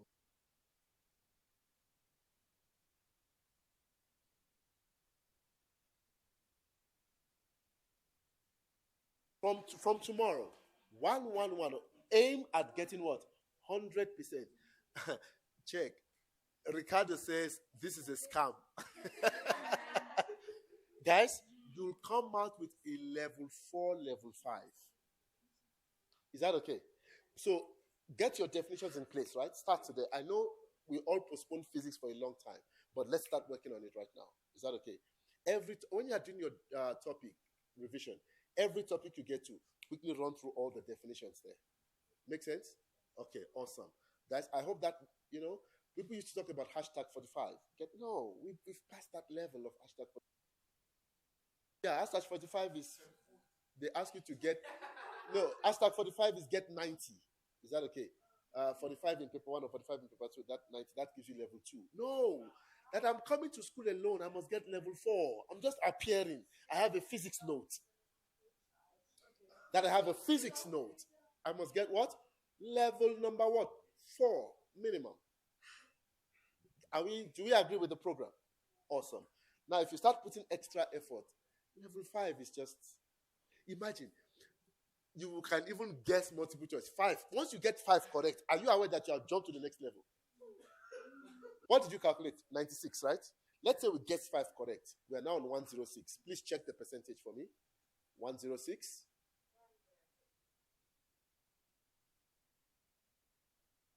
70. Imagine 5. Only 5. 71. I'm already on level 6. Me and the person who is level 7, we are rubbing shoulders. Say, next time I'll beat you. Okay. Guys, is my strategy making sense? Those 4 topics, let's get them sorted. Awesome. Let's get back to work. And I like the fact that I chose a random paper to do it, and it worked. And I tried a random paper, and it works. All right. Quickly, let's look at this. We want to get 100% here, right? So please, I'd like us to focus. Is that okay? Let's focus. 2-point charges A and B. This is not a scam. All right. Thank you, Deirdre. Levels, hashtag level 6 and up. Beautiful. Thank you. Ricardo, this scam works. Okay, come. Let's walk through this. I want us to get full marks on this. Is that okay? So let's focus. 2-point charges A and B, carrying charge positive 1, 2 nano. Okay, I need your attention, Bonga and Tuto. Nano columns. Let's change that first. Ready? I know this is what? Positive what? 1, 2 times. Make sense, everybody? Lovely. There are 5, I placed respectively 5 centimeters. Guys, we don't work in centimeters. But 2 meters. How do you convert? A lot of learners get confused between 100 and 1,000. I see that a lot. Here's what I think of. How many cents make 1 rand?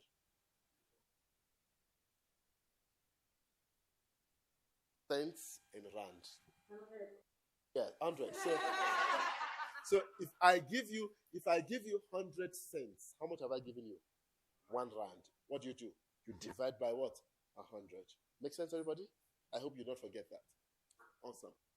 All right. Now, it says an electron is placed. What is the charge? Negative. placed at a point X, 4 centimeters to the right of point charge A. State Coulomb's law. Guys, so it means if we are getting 100% here, all our laws must be in place. Coulomb's law, what does it state? The magnitude of what? The electrostatic force between directly proportional to the product of the charges and inversely proportional to the square of the distance between them. If it is universal, then it is between their centers.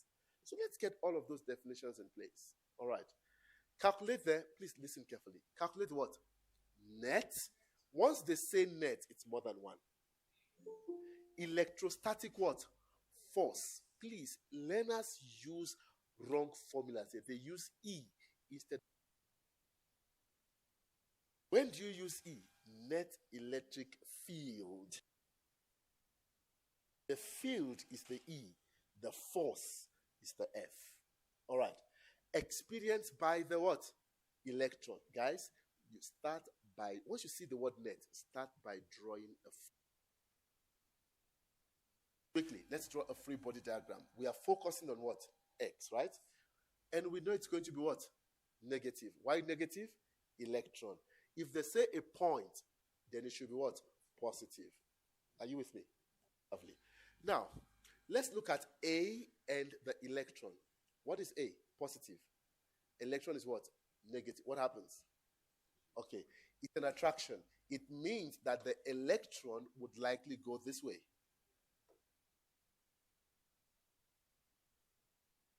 Make sense?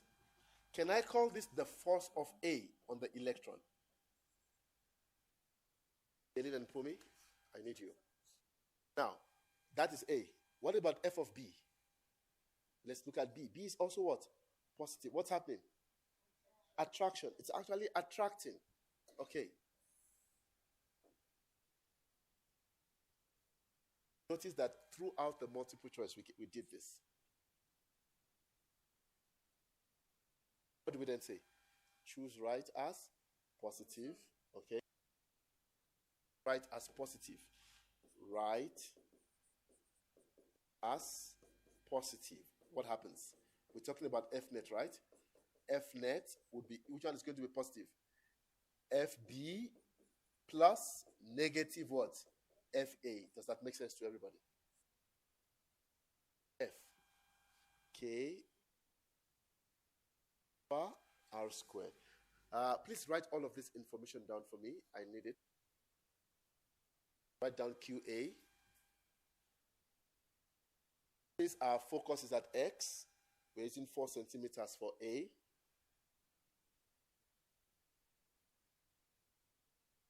R for B would be what? 1 centimeter. 5 nanocoulombs.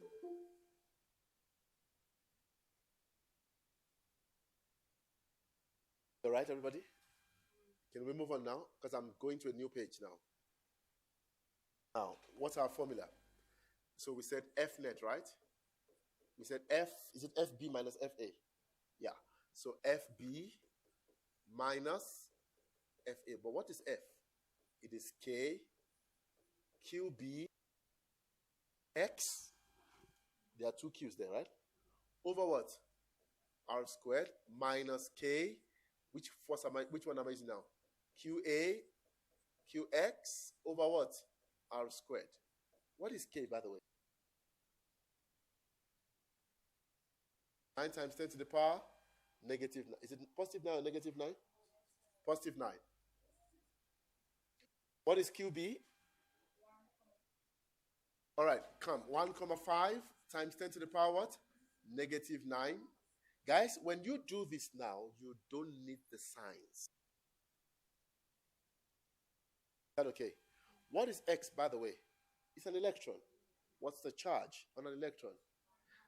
Not negative. We don't need the signs.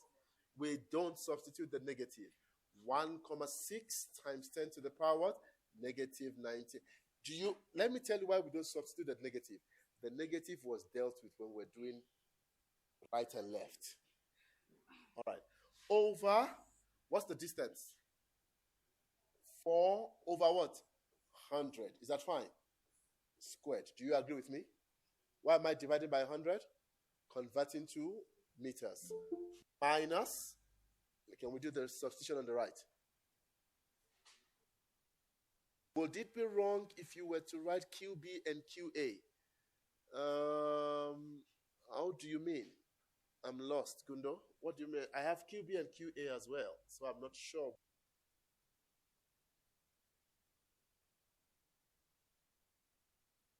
Huh?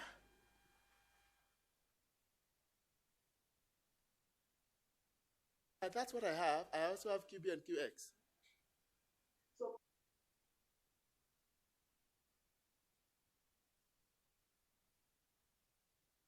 Okay. Write A and B where? QB, QA. That's wrong. A is on the side. Yeah, we're working between B and X there, and then between A and X. Right. What is our QA? What's our QA? 1, 2, right? 1, 2 times 10 to the power what? Negative 9. What is QX? 1, 6 times 10 to the power negative what? 19. What is the distance there? 1 over what? 100. Everything what? Squared. Please type it exactly like this in your calculator. Your calculator on.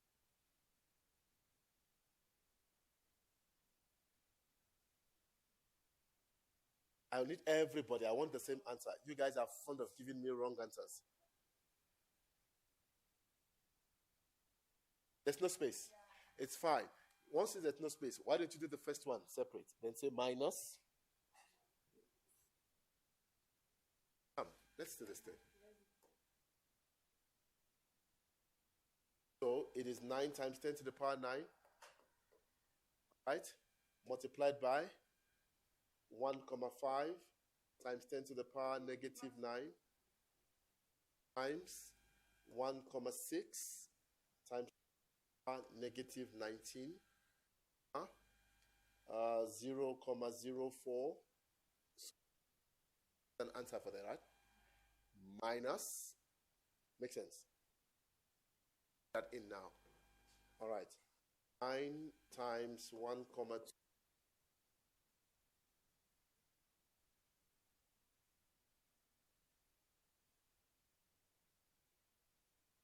times, this is me being lazy. 9 minus 9 is 0. Power negative 19. What I did? I added my exponents. Okay, I'm tired of typing. Over 0, what? 0, 1 squared. You have the same answer? Negative 1593 times 10 to the power 14, right?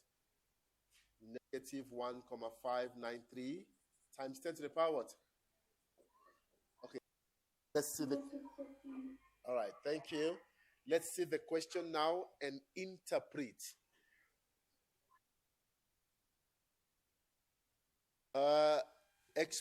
Lucy?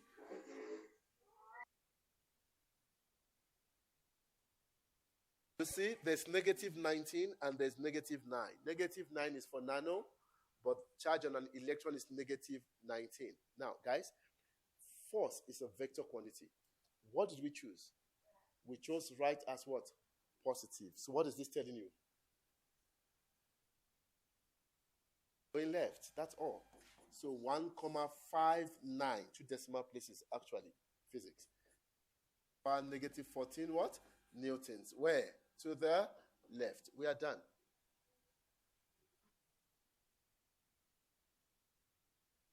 Guys, are we okay? How many marks there? 5. Make sense, guys?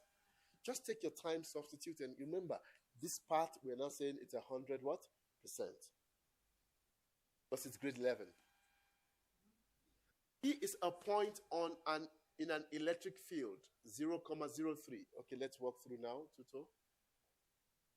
From charge sphere A, okay, P is a point on an electric field, okay, 0,03 meters from charge sphere A, as shown in the diagram below.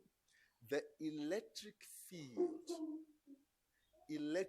field, guys, they are going to ask you to define electric field at a point. When they ask you to do that, come in with this formula. That's your formula for electric field at a point. Let's use our formula page.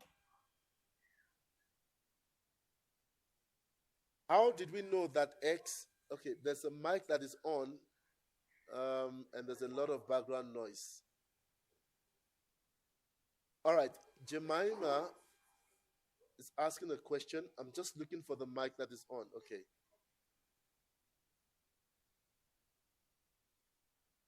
It's okay to ask. Here's Jemima's question. Everybody can learn from it. Sir, here's my question. How did we know that X is 1,6? It's an electron. And we know the charge on an electron. It's a constant. 1,6 times 10 to the power negative what? 19. Jemima, are you okay? All right. This is force. Fine. Means per unit. What is Q? Charge. And we are done. It is the force experienced per unit charge. Force experienced per unit. Every time you see that division line, bring in the word per unit. That's fine. What's the unit? Newton's force, columns for charge. So it's per columns. Remember, I don't know if you're okay, but let me know. All right. Okay, but let's say something here. It says P is a point in an electric field, okay, 0,03 meters from charge sphere A as shown in the diagram below. The electric field experienced by point P due to charge A is, now check, electric field, what? E. Is that okay? All right. At point P is 4,10 newtons per coulomb to the right. Calculate the magnitude on charge.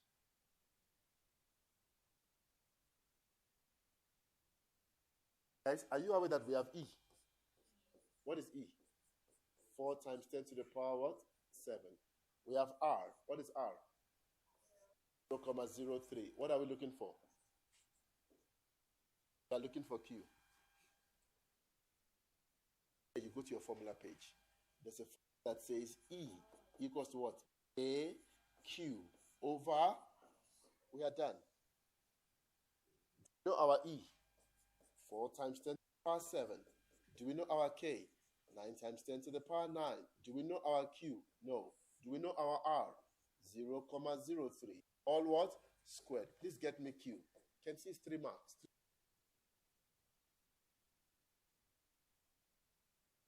The math.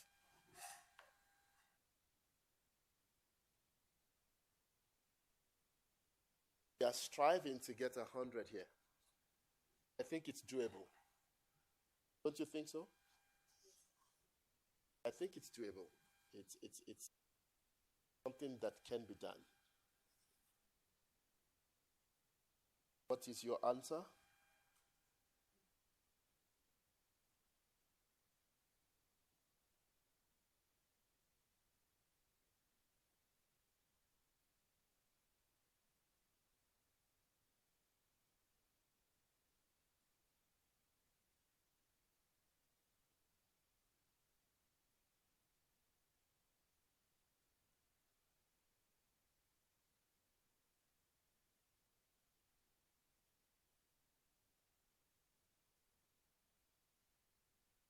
Times 12.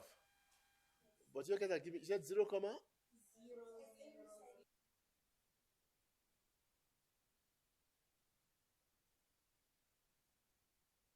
Okay. 4 times 10 to the power?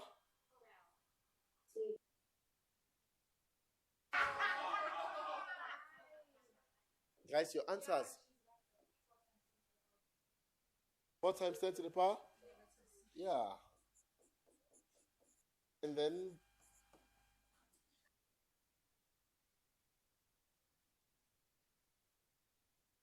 Whatever, what?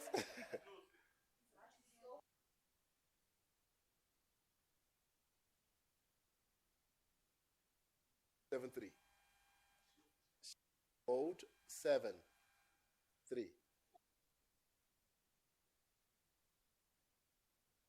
Okay. Guys, are we all in agreement with what we're doing so far? Awesome.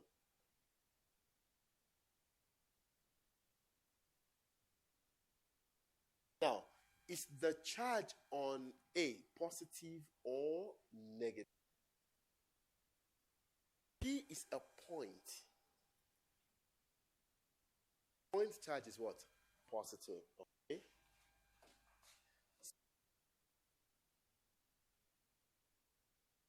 Right? Now they said, what do we know? The electric field, electric field at point P due to A is that to the right. To the right.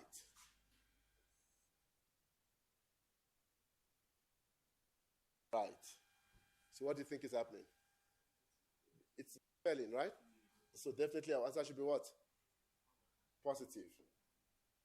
A point charge X carrying excess of 938 electrons is now placed at P. So we are now removing a point at point charge X. We are now placing what? Another charge there. Guys, once you see them giving you number of electrons, that can for conversion. How do we convert number of electrons? Now we are quiet. Go to your formula page. Please go to your formula page. N equals to what? Q over E. Number of electrons is charge over the... Okay, actually, let's write it like this. QE. The charge on an electron. Guys, what is N? The number of what? Electrons. Do we know the number of electrons? 900 and what? 38. Do we know Q? No. Do we know the charge on an electron? Negative 1,6 times 10 to the power negative what? 19. So what is the charge? There's 2 marks there.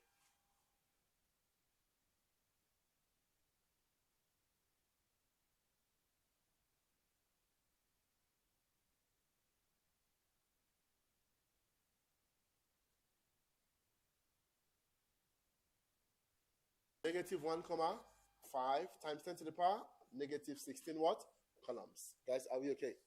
So that's the charge that they put there. Now, what are we looking for? Calculate the magnitude of the what? Electrostatic force. What are you looking for? F. Easy. F equals to what? K. Q1, Q2 over R squared. What is your K? 9 times 10 to the power 9. What is our Q1? Wait. We're going to have a problem. We don't know Q1, right? Huh?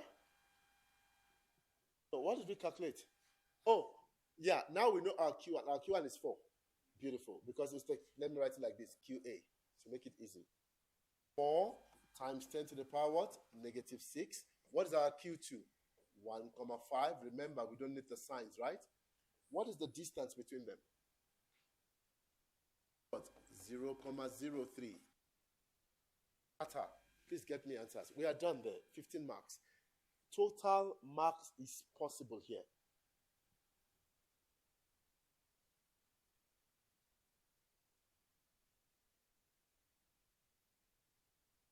Yeah, 6 times 10 to the power negative 9. What's the unit?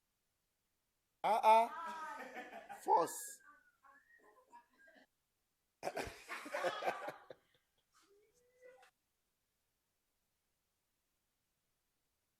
Force is newtons.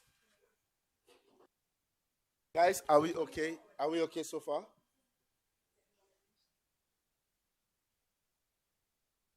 Understudy, why is QE negative? Please check your constant page. It's the charge on an electron. The charge on an electron. Let me show you a formula page. That's it there. The charge on an electron is negative 1,6 times 10 to the it's a constant. A constant. Are we okay? Understudy. Awesome. Okay, guys, make sense, everybody. I want us to aim at 100% in this topic. Would not say we are done until we do something with the tension. Let's run through quickly. I'm going to guide you. You're going to do the workings. A small sphere X having a mass of 8 times 10 to the power negative 2 kg and a hangs vertically by a thin wire of negligible mass. When the charge Y of negative 9 is brought closer to the sphere, the wire makes an angle theta to the vertical. When brought to rest 0,51 meters away, blah, blah, blah, on this diagram. State Coulomb's law. It's a given. It's a given. Don't mess those two. Draw a labeled free body diagram for sphere what? X. What are the forces acting on X? Before we start, X is what? Positive. Y is what? Negative. Make sense? What are we doing? It's an attraction. How do we draw the free body? Hold us as a mass. Mass means there's what? Weight. How is that acting? Vertically what? Downwards. What is that? That is the weight. Is that fine with everybody? There's a rope there. That rope that is holding the sphere. If you have a rope, what do you have? Tension.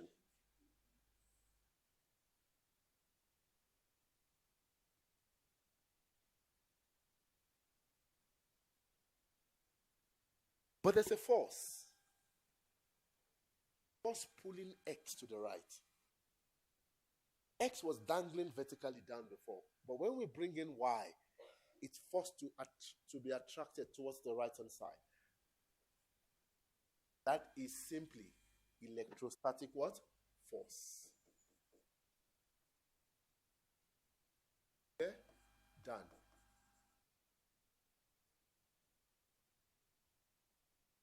Are we okay? Electrostatic force. Get your 3 marks.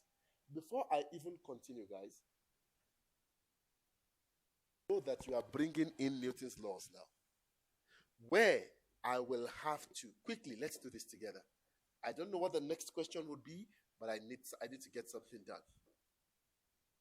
I need to change this into vertical and horizontal.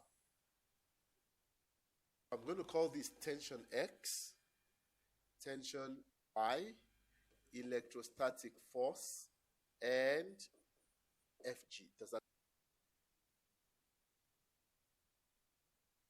must know how to resolve components. You are lost here. Look, let me make this easy for you. South, east, and west. How is this force pointing? North and west. So for my vertical should be what? North, and my horizontal should be what?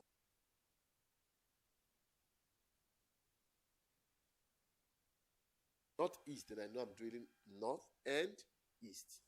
Quickly, write on this diagram. I want us to do something together, everybody. Write on this diagram. Let's complete right angle triangle.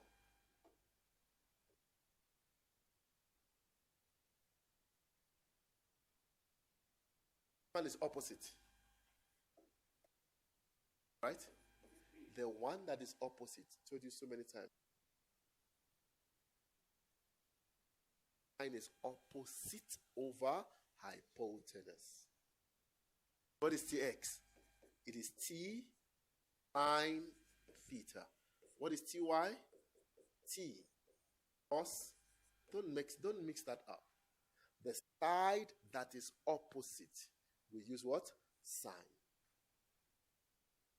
I don't even know where the question is leading, but I know we're going to need all of this. Number 1, calculate what? The electrostatic force. Oh, that's simple. Why is that simple? I have my Q1, I have my Q2, and I have my R. Simple. So let's get that quickly. K Q1, Q2 over R squared. 9 times 10 to the power 9. What is Q1? 6 times 10 to the power negative 7. What is Q2? 9 times 10 to the power negative 7. What is the distance between them? 0.15 squared. What's your answer? Come, let's work this out as quickly as possible. I am just using northeast to explain. This one is pointing northwest. I am just saying if there's a force pointing in the northeast direction, then it will be north and east. This one is northwest. Yes, what's your answer here? 16 times 10 to the power negative 1. Just this is 0, what?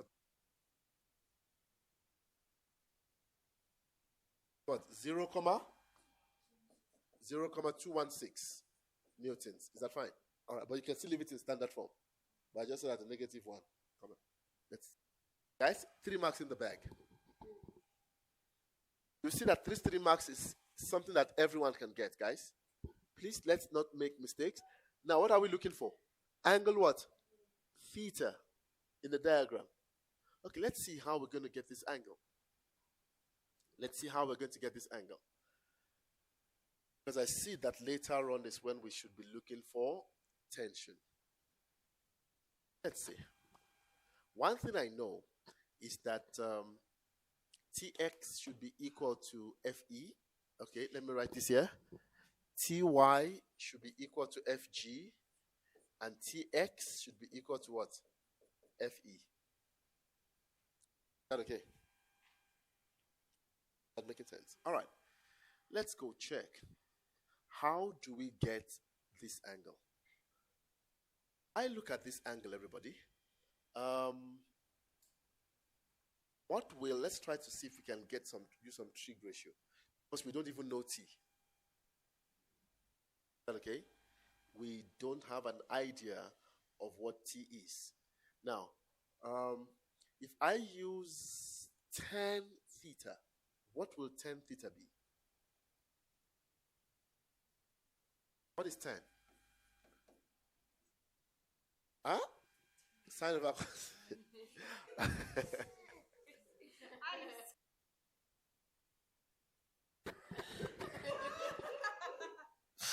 Oh, God of heaven. All right, I want to see if we can get this without getting T first. What is tan? Tan is what? Opposite over adjacent, right? No, you are right by saying sine over cos. Yeah. Sine theta over what? Cos theta. Okay, let me try to create a page here. Walk through this. Walk through this together. Okay, by the way, guys, we do have our Fe, right? Let's write something down quickly. Let's write what we know. We said Ty. T cos theta equals to what? Sine theta equals to, are you with me? Fe, right? Okay, guys, let's check something. We're looking for, so what is tan? We said tan theta, or if we divide, let me divide. T sine theta over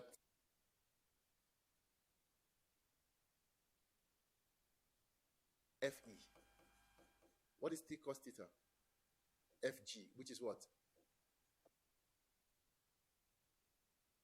Right? What is sine theta over cos theta? Tan theta. Do we know our electrostatic force? 0, what? 216. Do we know the mass? 8 times 10 to the power negative 2. Do we know G?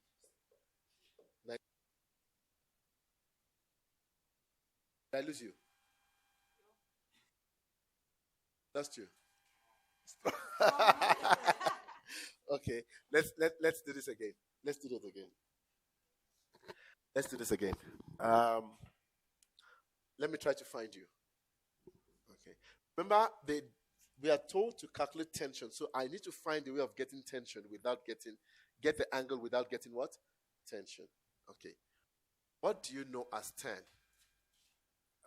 Okay, from here, from the first one, can we say cos theta is Fg over T? Do you agree? Okay. Can I say sine theta is Fe over T? Now, what is tan theta? What is tan theta? Sine theta over cos theta. You agree with that? Okay. What is your sine theta? Fe over T. Divided by, what is your cos theta? Fg over T. What would you do there? We change that division into multiplication and reciprocate. But if you know math, I can say T divided by T is 1. And then what am I left with? Fe over Fg.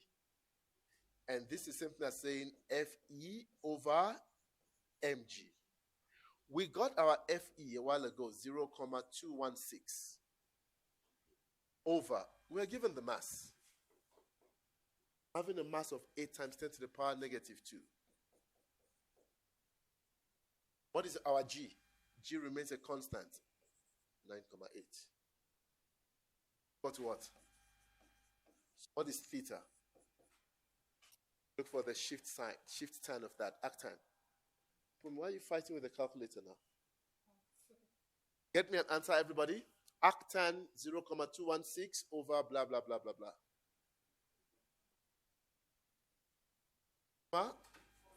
All right, so which is 15,4 degrees. 40 rounded off. Yeah, it's fine. So I don't need the 0. 15,4 degrees. Make sense, everybody? Now, what am I looking for? The tension. I can get that tension from any, look, I'm looking for T. I can use any of these to get my T. I can use any. Look, I can use T cos theta equals to Fg. I can use T sine theta equals to Fe. Does that make sense? We are now solving simultaneously. So T sine theta equals to what? Fe. Make sense? T sine 15,4 equals to what? 0,216. What is T? Divide both sides by sine 15,4.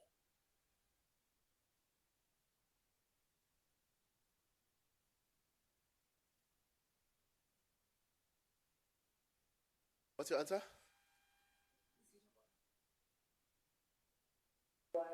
0,81. Is Done, guys. Did it make sense? So when you see such, you have an idea of what to do. That's what exposing yourself to questions.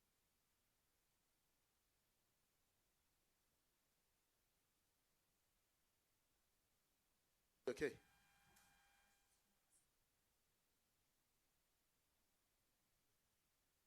Mass is the quantity of matter in a body. Weight is the gravitational pull of the earth on the body. That's a scientific difference. When people say that I weigh 25 kg, now I just laugh at them. That guys, what do you weigh? I weigh 74 kg. Like, weight, kg, it doesn't make sense. That's not your weight. That's the quantity of mass in your body. Yeah, because if you're talking about what do you weigh, then we should be talking about newtons.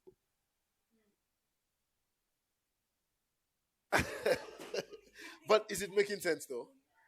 Whatever you get there, you multiply by 9,8. That's your weight.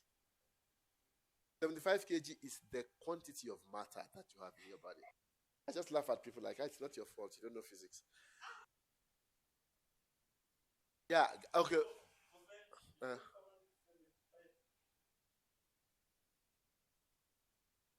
No. Yeah, you must multiply by 9,8. Because when you say weight, are you aware that it's a multiple choice we did today? Do you remember it was one of the multiple choice? That the gravitational force of the earth around its surface. Weight. Okay, let's answer this one. Let's answer this one. But I hope, guys,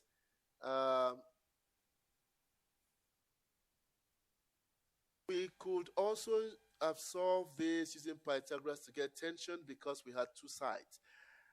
Yes, you can use that to get tension, but I think this one is easier. Pythagoras is quite a long way. But let's see. It's going to be messy though, because you're going to have t squared cos squared theta plus t squared sine squared theta equals to t squared. All right, then we factor out t squared and say sine squared. No, it won't work. It will give you t squared equals to t squared, because sine squared theta plus cos squared theta would give you 1.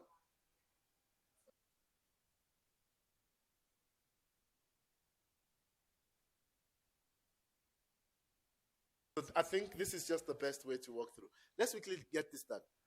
2-point charges Q1 and Q2, we have those values respectively are placed 3 meters apart in the diagram below.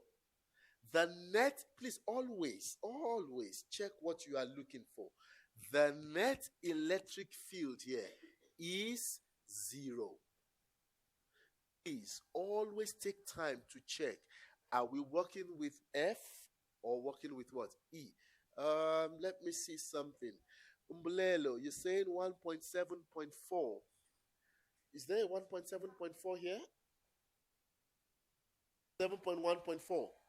Okay, look, just work with tan theta and do mathematics. 7.1.4. Work with tan theta. It is sine theta over cos theta. And, okay, this was where I thought you guys will ask me a question. I wrote this down, and I thought you were, why am I writing that? The object is not moving. The object is at equilibrium. They're at rest. The forces on the right is equal to the forces on the left. Forces top is equal to forces pointing object. So from there, we walk through tan theta. Bulelo, I'm sure you can walk through this, working with tan theta, and you just solve, because we already have sine theta and we have cos theta. And then I'm trying to see if we can get this done. Guys, tomorrow we start with the other two concepts, which is generator. I need 100%. Go home, take the questions today. Work with those two. Let's get 100 there. But let's finish this. But I'm sure you've learned one or two things today. And, you know, point charges Q1 and Q2, we have that, right? Okay, let's check here. This is very interesting. I'm seeing something. The net electric field, please take note. Once you see net electric field, what are we working with? E. At point P, we are here. Due to the presence of the two charges, Q1 and Q2 is 0. How did I say you should start this? Free body diagram. Please, we are now focusing here, and the point charge is what? Positive. What is our Q1? Our Q1 is negative, right? And our Q2 is what? Positive. My dear learners, let's quickly draw a free body diagram. Let's look at P and Q1. Q1 is negative, P is positive. What's going to happen? Attraction. In which direction will it move? In terms of P, left or right? Left. Guys, do you notice that we've repeated this concept over and over again today? Right? Can I call this E1 from Q1? What about Q2 and P? It's going to push P to the right-hand side. So what am I having there? What am I having? E what? 2. What's your next? Get the sequence. Take right as positive. Right as, so it means this is what? Positive. Then E net, which is a total. So what is my E net? 1 plus E2, right? But what do you notice? My E1 is what? Negative. What? Are you with me there? Now, what did they tell us? E net is what? 0. Oh, sweet. I move the E1. What do I have? E1 must be equal to what? E2. And now, what is E1? K, Q1 over R squared. So I'm using 1 and 1 there. What is E2? K, Q2 over R squared. K is common. Let's take it out. That's that we're going to do. What is Q1? Q1 is what? Negative. No, we don't need the negative. 16 times 10 to the power negative 7 over. Now, guys, remember, we are now working with Q1 and X. What's the distance between Q1 and X? 3 plus X. An important math that I want us to see here. 3 plus X what? Squared. Please, there's an important math here. We'll finish it. Equals to, what is our Q2? 4 times 10 to the power what? Negative 7. We are now looking at the distance between what? Q2 and P. Is that fine? Our center is P, which is what? But it is X what? Squared. My dear learners, please don't expand. Ended that with maths. And it's okay, we are going to foil. Some of us don't even know how to foil. We distribute. So please, let's not bring that error here. What I'm going to do is I'm going to make sure my x's are on one side. I'm going to swap those numbers. The x squared would move to the left. What would I have? X squared. I want us to learn this skill. X squared over 3 plus x all squared. Do you see what I did, right? This one goes here. It's basically saying you're cross multiplying, but you're cutting steps now. Now, what would I have? 4 times 10 to the power negative 7 over what? 16. This I can.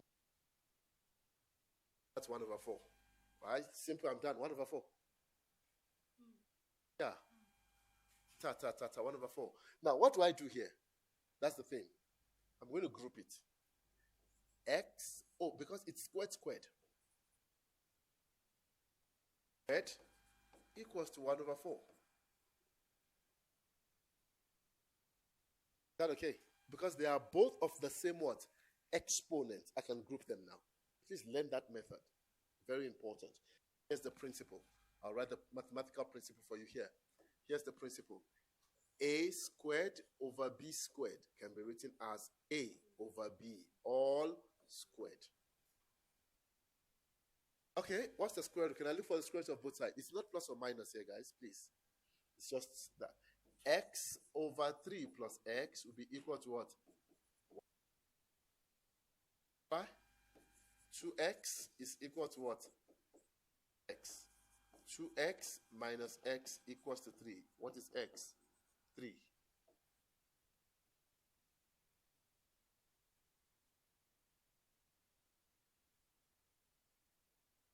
Guys, are we okay? Don't start expanding. You are looking for trouble. 9 plus 6x plus squared plus x squared. Then factorize. Quadratic formula. Wow. Guys, did this make sense to you all? This is where I'm going to end the session today. Regan.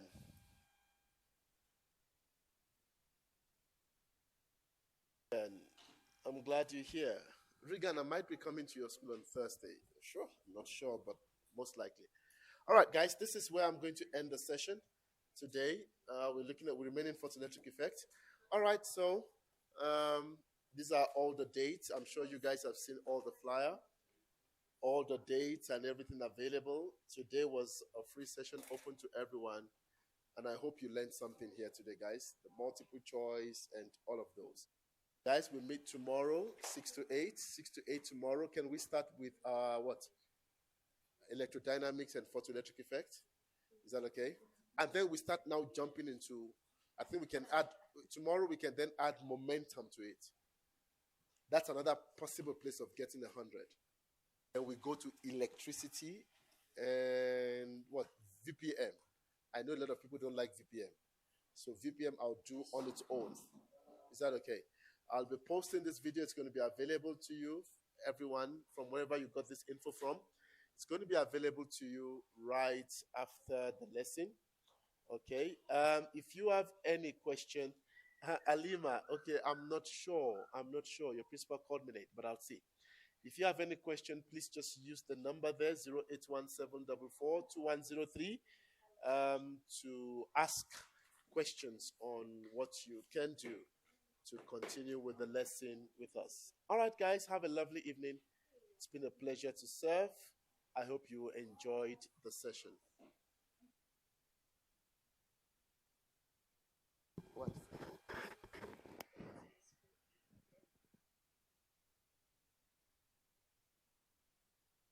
One that is free. No. But it's very cheap, though.